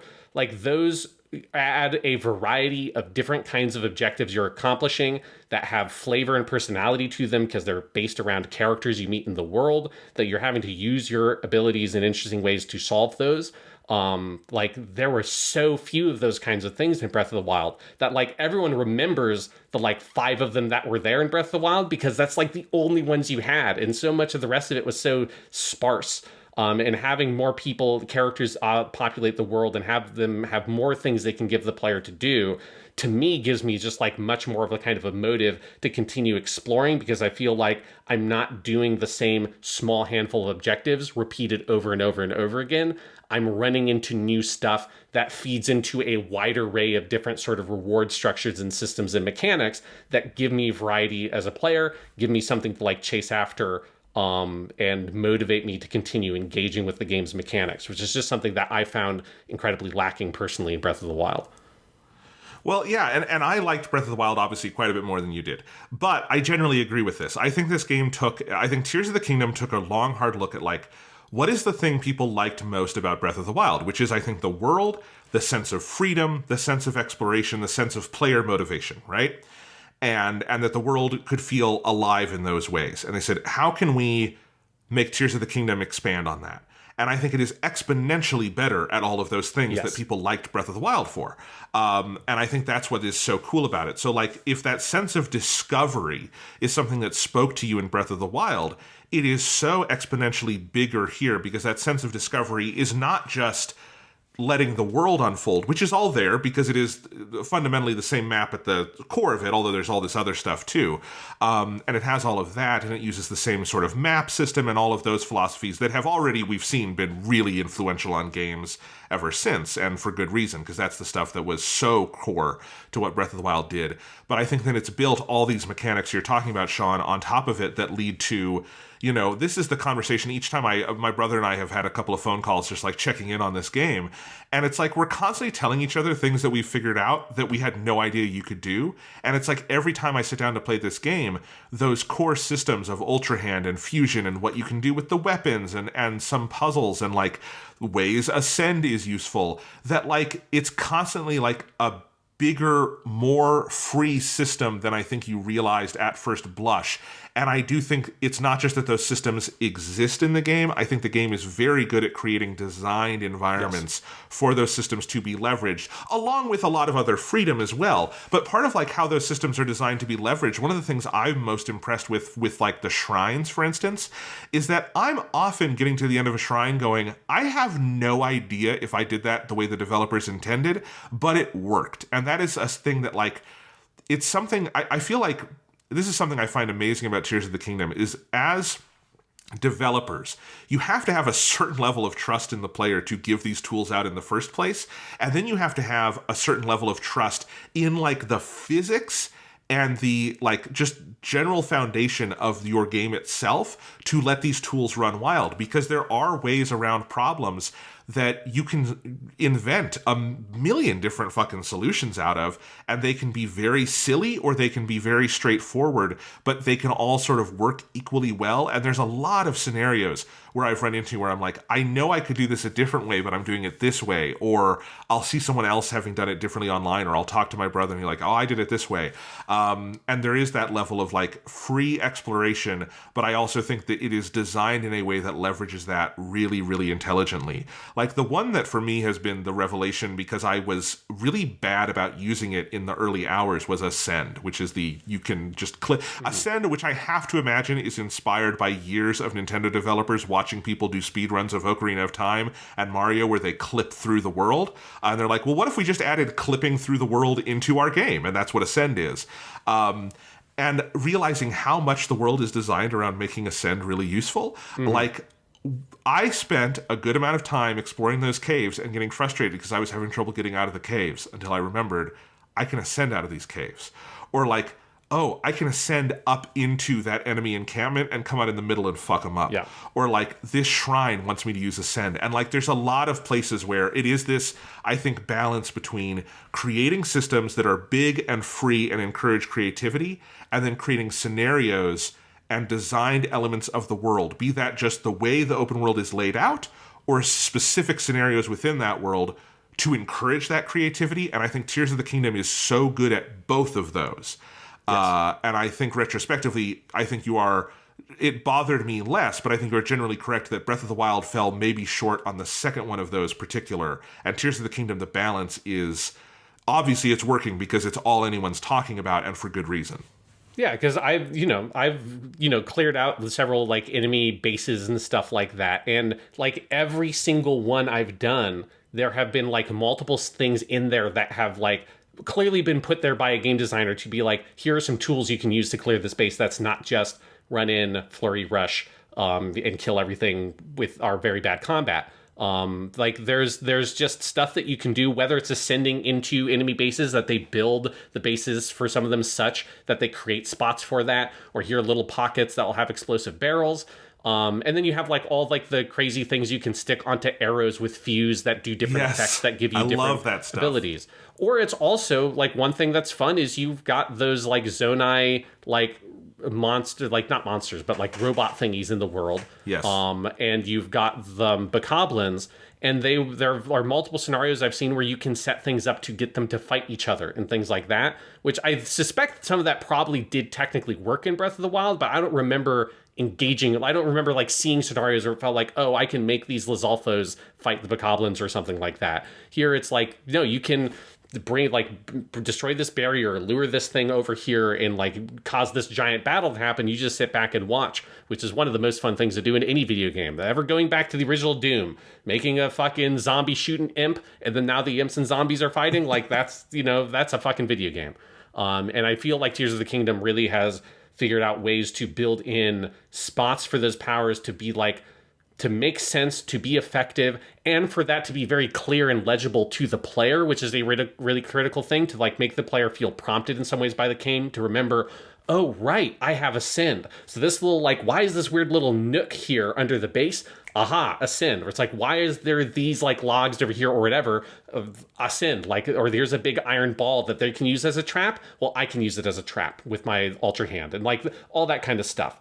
And it feels like the world is much better designed to prompt the player to think about those things and engage with those mechanics, while also giving you abilities to just do fucking insane, wild shit that is totally unprompted by the game. But if you want to go there, like the game is fully capable of going there. And that to me personally is just a lot more interesting experience for me as a player than I felt like I got from Breath of the Wild. Even in my favorite moments of that game early on, I feel like I'm having a better time with this one. There are some things that I wish were a little bit improved, or like the improves is like I wish that they didn't with the story stuff. I really wish that Zelda didn't get like disappeared again. Like I feel like there's one thing I didn't like about Breath of the Wild was I was ultimately so disappointed with the story that game told by the time you get to the end of it. And there was something about they characterized Zelda in such a fun way. And you get that in the flashbacks in Breath of the Wild, and you get in the opening scene of this game. I was really bummed out when Zelda just. Well, wait, have you done any of the cutscenes you find with her out in the world? I've seen one of the Tears cutscenes, so I know that you get cutscenes. But I'm saying like I wish that she was just like a character there that was doing stuff in the world and like was an active presence. Okay, I understand that. I think what they're doing with her in the story is really cool. Like the story that you're piecing together about, minor spoiler, but she gets sent into the past of Hyrule. And so, I mean, it is a little different because she is being like, it is technically the past, but it is parallel. Like I got a really cool cutscene earlier where I will just say, in the early part of the game, Link, there's this moment where he holds up the Master Sword at this the helm of it, which the rest of it is destroyed, and it gets taken by Zelda in the past. And I got the other side of that scene, and I like her. There's because it is not this happened and then she is now over here in Carbonite in Ganon's castle and you have to go save her. She is on parallel working on that side of like time doing stuff. And I thought that was cool. And I like, I guess like, I just wish that the objective of the game was not, we have to go save Zelda again. Like, that's just like disappointing and uninteresting to me. Because like the direct Zelda sequels have like a history of doing more interesting things with the story, because you can't just do another we gotta save Zelda story. And here they're like, now we're just going to do another you gotta save Zelda story. I don't know if I would say that. You're looking for her, but it's like, especially with what I'm seeing of the plot, I don't think the end of this game is like literally rescuing Zelda. I think we're looking for where the hell did she go. But my sense is that's not exactly where it's going. I could be wrong and I could eat my words. Yeah. I don't know. They still have not explained to me why Zelda is not 100 years older from that first game where she was fighting Calamity Ganon for 100 years and she just comes out, she's like 18. And it's like time magic. That first game's story just did not work for me. So like I was hoping for some different stuff in the setup early on, I guess. I did like the setup early on. I think all that stuff where it starts with you and Zelda going down below the earth, and then that first scene with Ganondorf, that's a scary, cool version of Ganondorf. And I'm playing it with Japanese voices because the English voices are unbelievably bad. Yes. Again, just abysmal, terrible. But the Japanese voices are great, and Japanese Ganondorf sounds fucking cool. I love him. But generally, I like the characters. I like Rauru, who is the like first king of Hyrule, who you interact with early on, and then he's a big player in the tier cutscenes. And then there's just like a lot more people in the world that you talk to. I think one of the choices that they make that's really cool is that they don't direct you to go here, but it is basically the first place you're kind of supposed to go find, because I think out of natural curiosity, you head towards Hyrule Castle, and you find that there's a little settlement there. And I think that's a really smart choice to have a hub in the center of the world where a lot of the main people are, or you find them and then they branch off and they go elsewhere and you follow them. It almost feels like this is like Genshin Impact feeding back in on Zelda, because it is this kind of MMO-esque hub where you have a little bit of everything, and some of those things you can access elsewhere, like the statues you pray at, but you'll know a version of it, all of it is in this central Hyrule area, and it's a very lively area to go to, and then you find people all over the world. It's just a much more lively version of Hyrule that feels like people are around in it more. Yeah, I like that a lot more, because I think in Breath of the Wild, it just always felt like, it sometimes just felt weird because it felt like the kingdom was so desolate that it felt like almost post-apocalyptic, where it was like how much of like what is almost the point of defeating Calamity Ganon if like everyone is dead, other than the couple of like special races like the Gorons, and they have their little cities. Whereas here it feels more like, yes, this is like a living community of people, and that was something I think I was missing more broadly from Breath of the Wild. It only existed in weird little pockets. Here it feels like you have a sense of Hyrule as a like kingdom and as a nation existing with people in it, and they're like aware of this problem and they're working towards it and all that kind of stuff. That's like immediately like that side of the story stuff I'm enjoying more. It's the big picture stuff, and I'm still super early on, so this might change. But I just remember being bummed when Zelda got whisked away again. I'm like, come on, please, just can we not do that with Zelda once? Can we just have her be like Link's buddy and helping, or God forbid, a fucking playable character would be cool, just for some variety's sake for the storytelling. But that other side of the story, I'm definitely liking. And I have only done, so again, the main quest line, it is more complicated than the Breath of the Wild, because you have the big like 4 areas you have to go to, but then there are other multiple long-running quest lines in the game that are other things to do, like finding the tiers and stuff like that, and all the stuff with the underground and all sorts of things. But those main 4, I've done one of the 4. I went north and found or northeast or northwest and found all the Rito stuff, which is a really cool section of the game because it's the first area I think you're at least guided to encounter that is from the original map, but it has been radically altered in that it is now a snow area. And everything about that is very cool. I don't want to spoil it too much, but I don't think it's a spoiler to say it's Rito, they're birds, and it involves you going into the sky. And this game has a bunch of stuff in the sky. And the journey that you make up to the first big temple is one of the coolest sections I've ever played in a Nintendo game. It is basically what if uncharted climbing section, but miles above the Earth, but also the Earth is something you can see and you can go fall down to at any moment if you want to, because the full like continuity of space in this game is really fucking cool and very much leveraging kind of how the original game did it as well, just now adding that verticality, which is really cool. And then the temple itself, I liked a lot. It's similar in some ways to the Divine Beasts, but I actually think it plays, at least the one I've played, maybe the other ones are different. This one, I thought, played much better to the strengths of the Divine Beasts. It was even less like a traditional Zelda dungeon and more like a big explorable area using the physics of the game as established. And so I thought it worked really well. It did not necessarily scratch the old school Zelda dungeon itch, but there are a lot of games I can go play if I want to scratch the old school Zelda dungeon itch. I don't need this game to do that. So I liked that a lot. And the story stuff around it is great. There's a character you meet and have an adventure with who's really cool. And it's just a very, very awesome section of the game. And then we need to talk about, have you done anything in the depths yet? Yes, I did like the first, you get in that initial town, you're sort of pointed there where the guy with the glasses goes down there and it's like, there's some statues. So yeah, I went down there and like kind of did that. And then I went back out. Nice. I went to the depths by accident earlier on. I went to explore the plateau, the Great Plateau, which is where you start in the first game, and you do not start there in the second game. So I wanted to go back and see what was going on in the plateau, and I wound up falling into a hole, and I went down to the depths, and just without any instruction was trying to explore the depths before I went and did that first quest. And it's cool. Like, the main gameplay loop of the depths is all about darkness because there's no light down there, and so you collect these little light bulbs, like bulbs as in the sense of their flowers, that you get from caves on the surface world. You don't find them in the depths, you find them on the surface. So this is actually something cool the game does. There are resources there's 3 levels to the game, and there's resources on each you need for other ones that you can only find on other ones, so it makes you actively switch between sky, land, and depths. But anyway, you find these little light bulbs and you can throw those to try to create some light for yourself and explore. And you're looking for basically the underground version of the towers, which light up the area and show you some stuff on your map. And then you find stuff down there in the depths based on that. And it's a really cool gameplay loop because it's like the opposite of the Breath of the Wild Hyrule, where the Breath of the Wild Hyrule is this vast expanse with the infinite draw distance where you can see everything and you kind of pick it. You like, I want to go to that mountain peak.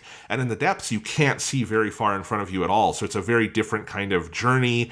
There's a lot of the Zonai building stuff you get and you learn down there because all of the crazy contraptions you can make, and you can build yourself a little car and put lights on it so you can go through the gloom and all of that.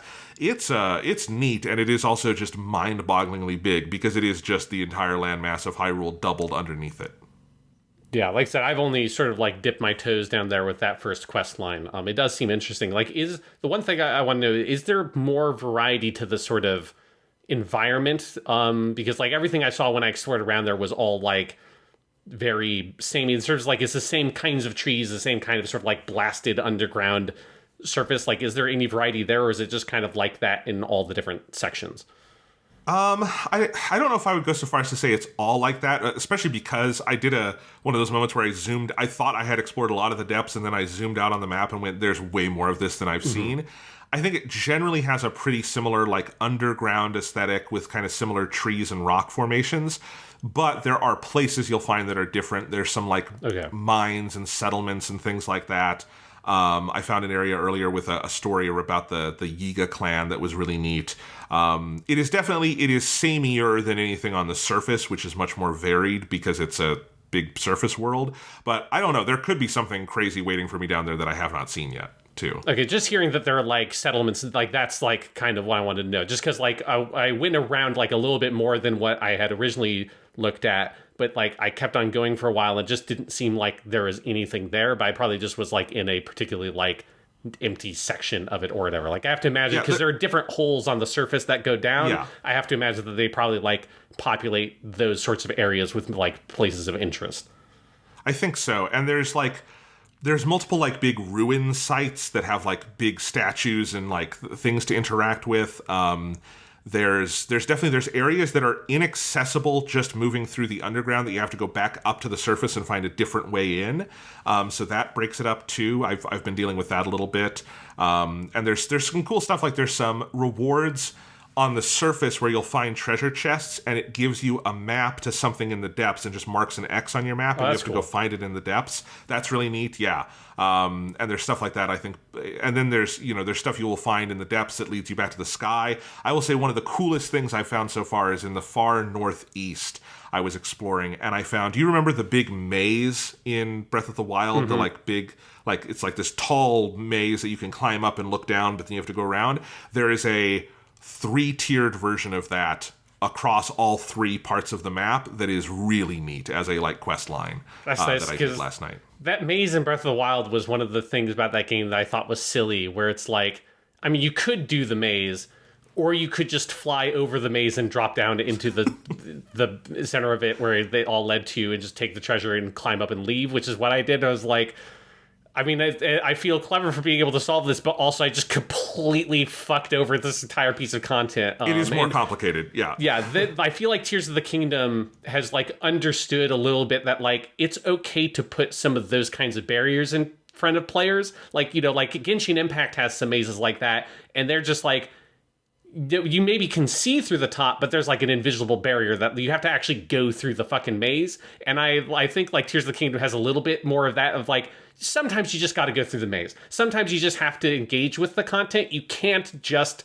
completely skip all of it because you're climbing and flying and all of that. It was so everything was so immediately accessible to you in Breath of the Wild, and having caves and that kind of stuff. You can ascend out of caves, but you can't descend into them. You want to go to that cave, yes, you got to go through the fucking entrance. And I like that the game has choke points and things like that in it that feel like the developers have understood that you can have lots of freedom and you can have it be open and give all these powers to players.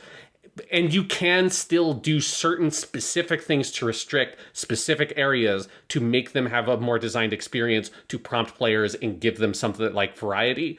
And I think Breath of the Wild, I think they get a little bit too far in the direction of, we want everything to be open. You should just be able to beat the game in 5 minutes because you can just book it to Ganon and you can just go anywhere and all that. And it's that's cool, but it also it's the thing that gave that game this very light, breezy feel to it that slowly killed it to me, because it just felt because I could cheese everything so simply, it was why would I engage with any of this material if I can just fly over it? Why would I go through the desert if I can just fly over it? It's going through the desert is more interesting. So it's sometimes you just got to make you do it. And I feel like Tears of the Kingdom has figured that balance out a lot better early on to me than Breath of the Wild did. I think that's absolutely true. It's a much harder game than Breath of the Wild. It actually feels like playing Breath of the Wild on Master Mode. Enemies just hit you way harder. God, I was fighting a fucking Lizalfos earlier today. I have 8 hearts at the moment. I've put most of my shrine points into stamina, as you should. Yes. But that Lizalfos took 7 hearts off of me and killed me. I had 7 out of 8, and it just hit me once, and I was dead. So it's a much harder game.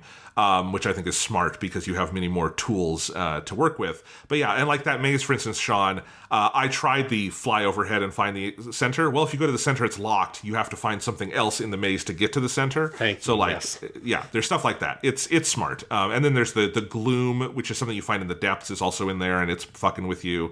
So there's all sorts of stuff like that. It's a fascinating game. I also think, and I know, people want to fucking resolution count everything. I think it's a beautiful game again. I think Breath of the Wild is beautiful. I think this one, when you are up in the sky particularly, and I was doing some stuff earlier, again in that kind of northwest area, and you have the horizon line and the sunset coming up, and the array of colors you're getting from that, and you can see all the sky islands in the distance, but you can also see all the mountains and the world of Hyrule down below you, and it's all there. There's just some really breathtaking moments like that. I think the art direction again is just gorgeous. It also I don't know what emulation does to this, but on the actual Nintendo Switch, it performs really well. There's a couple of small areas where you will get some frame dips, but it performs better than Breath of the Wild did. It has a more solid frame rate. It's got a similar resolution and everything. So for the Nintendo Switch, it is actually quite technically impressive.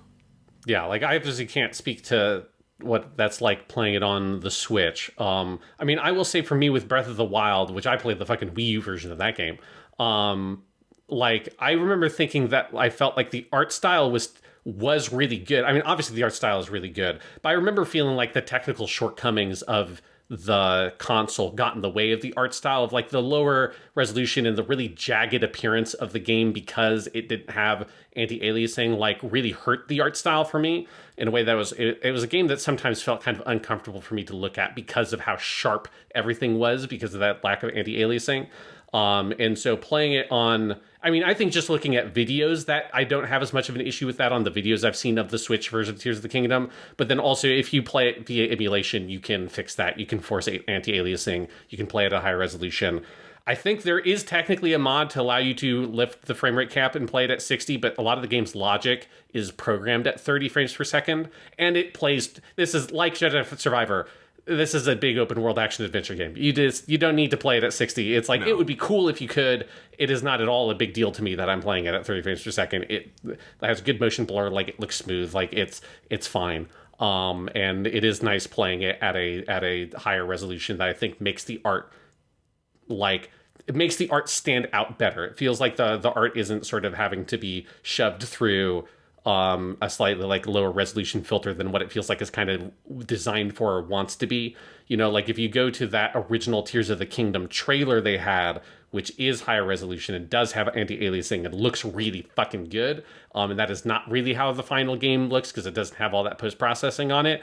Like if you play it on emulator, it looks a lot closer to that kind of image, and that is very nice. So, you know, not necessarily promoting that to people. Like, I do feel weird. I will probably just, like, buy a copy of this game because it does feel very weird to play, like, a game that is currently on the market and not, like, a Japanese version of a Gundam Wing fighting game come from 25 years ago that, like, you could only get in a, like, used game store in Japan.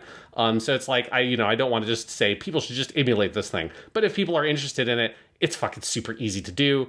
Especially if there are ways if you have a Switch cart that you can get that onto your computer with certain gear and stuff. So it's like, if you have the means available, it is very easy to do. It runs incredibly well on my emulator. And this is something I discovered by accident, but it's fucking insane to me that this just like works so easily because I didn't even have to do anything to get it to work. If you play with a DualSense controller, which is what I have plugged into my PC, all the fucking motion aiming works with the gyros. So that's awesome because motion aiming is one of my favorite things about it. Yeah.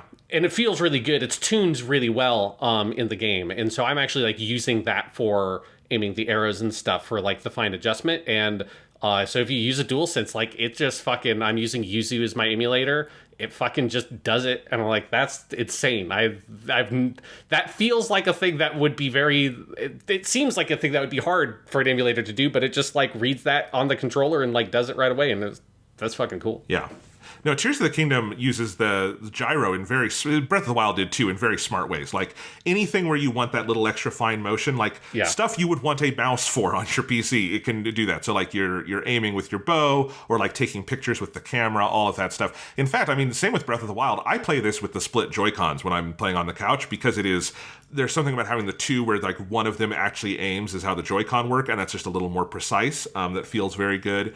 But yeah, no, I like that that's all in there. Any game where you can aim with a bow should have motion controls. That's like my red line in the sand. I don't like it when consoles that have gyro in it, like the PlayStation or the Nintendo Switch, then have a bow and arrow and don't let you gyro aim because I want to with a bow and arrow. Yeah, I mean, it should be a thing that is more of a common option on Sony's stuff. Like, and there are Sony games. I believe Horizon implemented it later, but it's like a thing that you don't expect on PlayStation games at launch, at least.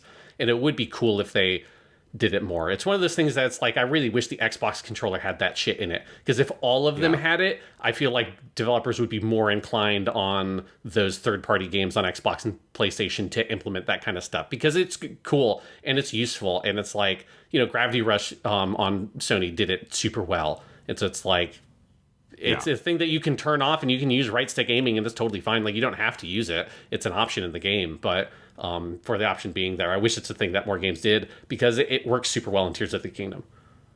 Yeah. So anyway, I'm having so much fun with it. I'm excited to get back and see what other crazy shit I can fuse. Because that's the other thing. It's just like, I love the joy of this game just allowing you to make silly shit and like fuck around. And people have made giant Gundam robots and they've made big robots with flame penises using the different pieces. And, I enjoy just like taking a big long stick and then tying a second big long stick to it, and then you have a thing for the combat that no one is ever going to touch you because you can swing it in a giant circle.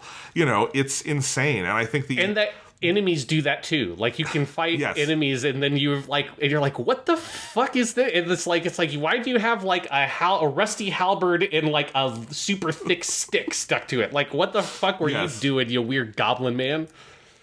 I love when you find those. Sometimes you find really good versions of those also. My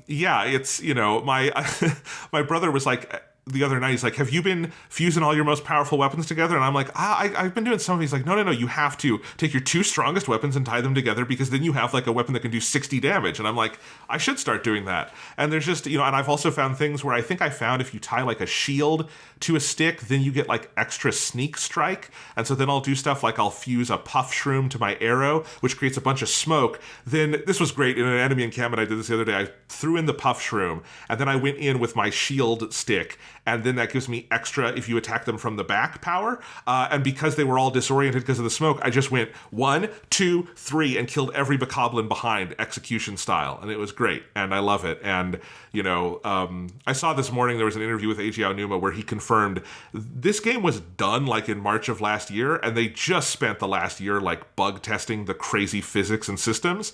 And it does feel like, that's what took 6 years, is that these systems are so nutso. The fact that they like work and that the game isn't broken as shit is like a testament to how much polish the game has. But I also think like this game could only exist as a sequel. You have to have the foundation of something like Breath of the Wild to have the confidence to build stuff that you have here. And it's a really cool testament to, I think, what you can do when you have a team that is like this dedicated, this committed, has actual job security, and can build on a game like Breath of the Wild. It's really neat. Yeah, it's a good time. Like, and so like if people are like me and you played Breath of the Wild and you have similar complaints as me, like I think Tears of the Kingdom, at least so far, feels like a game worth checking out.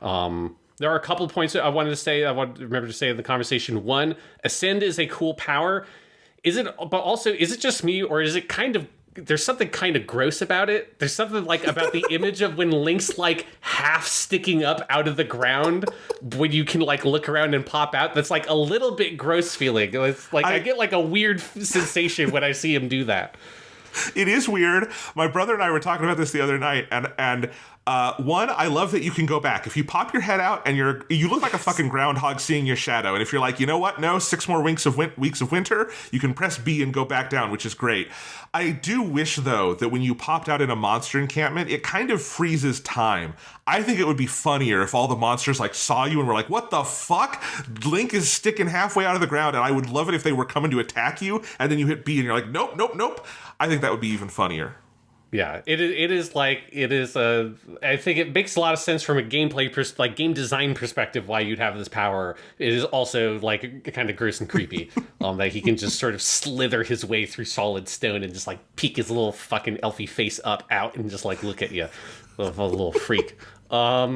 And then the other thing that I just wanted to mention this because I got a huge kick out of it, and I have a conspiracy theory that someone at fucking Nintendo listened to the podcast we did when I complained about Breath of the Wild stuff, because if you remember, one of my things with Breath of the Wild, like a very early disappointment I had with that game was coming down from the Great Plateau, and there was like a big like village that was flooded or something like that, and I fought a monster in there, and then there was a well that was like, oh, here's like a ring of stones and a little hut and all this stuff is like there in a bucket. It's like, there's a well. I was like, awesome. I've played Zelda games. Wells in Zelda games have monsters and treasure and shit in them. Going back to the old school Zelda, the Ocarina of Time, like the wells in Kakariko Village is a big thing. Let me go into that well. And then it wasn't a well. It was a thing that looked like a well, but it just had like, it was just sitting on the ground, and there was just a ground texture right there. And I was very disappointed. And it was like an early thing that indicated to me that Breath of the Wild was more, that some of the exploration stuff in Breath of the Wild was more literally surface level than I wanted it to be. Well, if you have that issue, don't worry. Tears of the Kingdom, not only are there wells, there is a fucking well subquest where there's a lady in the, I have to assume this is just whatever the first well you find, they just put her there. But there's just a lady in the well, and she's like, I'm from the Hyrule Well Appreciation Society or some wacky shit, and I'm going around and looking at all the wells. Are you a well enthusiast too? And I'm like, yes, as a matter of fact, in video games, I am a well enthusiast. Thank you very much. And it's like, well, every well you find, if you go find me and tell me about it, I'll give you money. There's like 53 wells or something ridiculous. And so it's, either someone listened to that, obviously nobody fucking listened to that podcast, Nintendo, but someone at Nintendo knew. They were like, it is fucking dumb that we made a well art asset for this game, and it just sits on solid ground. And there's a whole history of Zelda specifically, but like games in general, doing fun shit with wells. Having a well in a video game is like having a waterfall in a video game. You have a well, there should be something in there. You have a waterfall, there should be something behind it. Like, it's just the fucking rules. I don't make them, I just live by them. So I am glad that Nintendo got their fucking shit together and they put some wells in the game, and they're so proud of their wells that they even put a side quest around it, and I lost my shit when I met that lady. It's like, we are on the same wavelength. Well, lady, yes, wells are cool. And I think that must have been actually luck when you found her, because I didn't find her until I had 8 wells. Yeah. So she's somewhere specific. Yeah. But anyway, no, I love that too. And I love that the wells are like, there's always a little anticipation, because some of them are just a very simple room with some monsters and treasure, and some of them are big adventures, that like have a ton of stuff in them. I have to wonder if this was something they wanted to do in Breath of the Wild and like ran out of time on, because I mean, that's probably true of a lot of stuff in this game, because part of why they made it is because they had stuff they still wanted to make. But it is like, because you're right, those wells are in Breath of the Wild. And I remember in Tears of the Kingdom, I saw one of those wells and I was like, at first I'm like, there's probably nothing there. And I'm like, well, wait a second. What if? And then I went over and like dipped my head in, and I'm like, oh, they did it. They did it. They did it. There's wells. This is great. And there's a Well Appreciation Society lady. Also, just like the writing is very funny with all the citizens of Hyrule. There's the little newspaper that exists now in Hyrule, and all of that is funny. Although also we now live in a world where everyone knows that weird fun fact about how like all the random NPCs in Breath of the Wild were made off of like seeds generated by Miis. And I cannot unsee it now that they all have me faces underneath it all. And it's like, obviously I didn't know that when I played Breath of the Wild, because nobody knew it then. But now it's like, I can't help but every time I run into a random NPC character, I look at them as like, look at your stupid fucking me face. You can't lie to me, game. This is just a me. I can see it. It is amazing the legacy Miis have had. The Wii is an old system at this point, but the highest selling game of 2023 has Miis all over it. You can't escape them. Yeah. It's a good game. I am excited to play more. We'll keep you updated on that. But yeah, Tears of the Kingdom, very good time. Not that you probably need us to tell you that, but it is very cool. And I'm glad you've been playing it, Sean. That made this conversation more fun. Yes, yeah. It was, I wanted to play it just on my initial instinct was just like, I should just play some of it so I can just talk about it on the podcast, from the like Breath of the Wild hater plays Tears of the Kingdom and make a dumb fucking YouTube thumbnail on it. But no, it's legitimately a good game, and I'm going to keep playing it. Like, again, enough that I'll probably just buy a copy for my conscience, and because they made a good game, they deserve the money. But they deserve the money. I'm not going to pay $420 to buy a fucking 350 Switch OLED in the game, but I'll pay them $70 for it.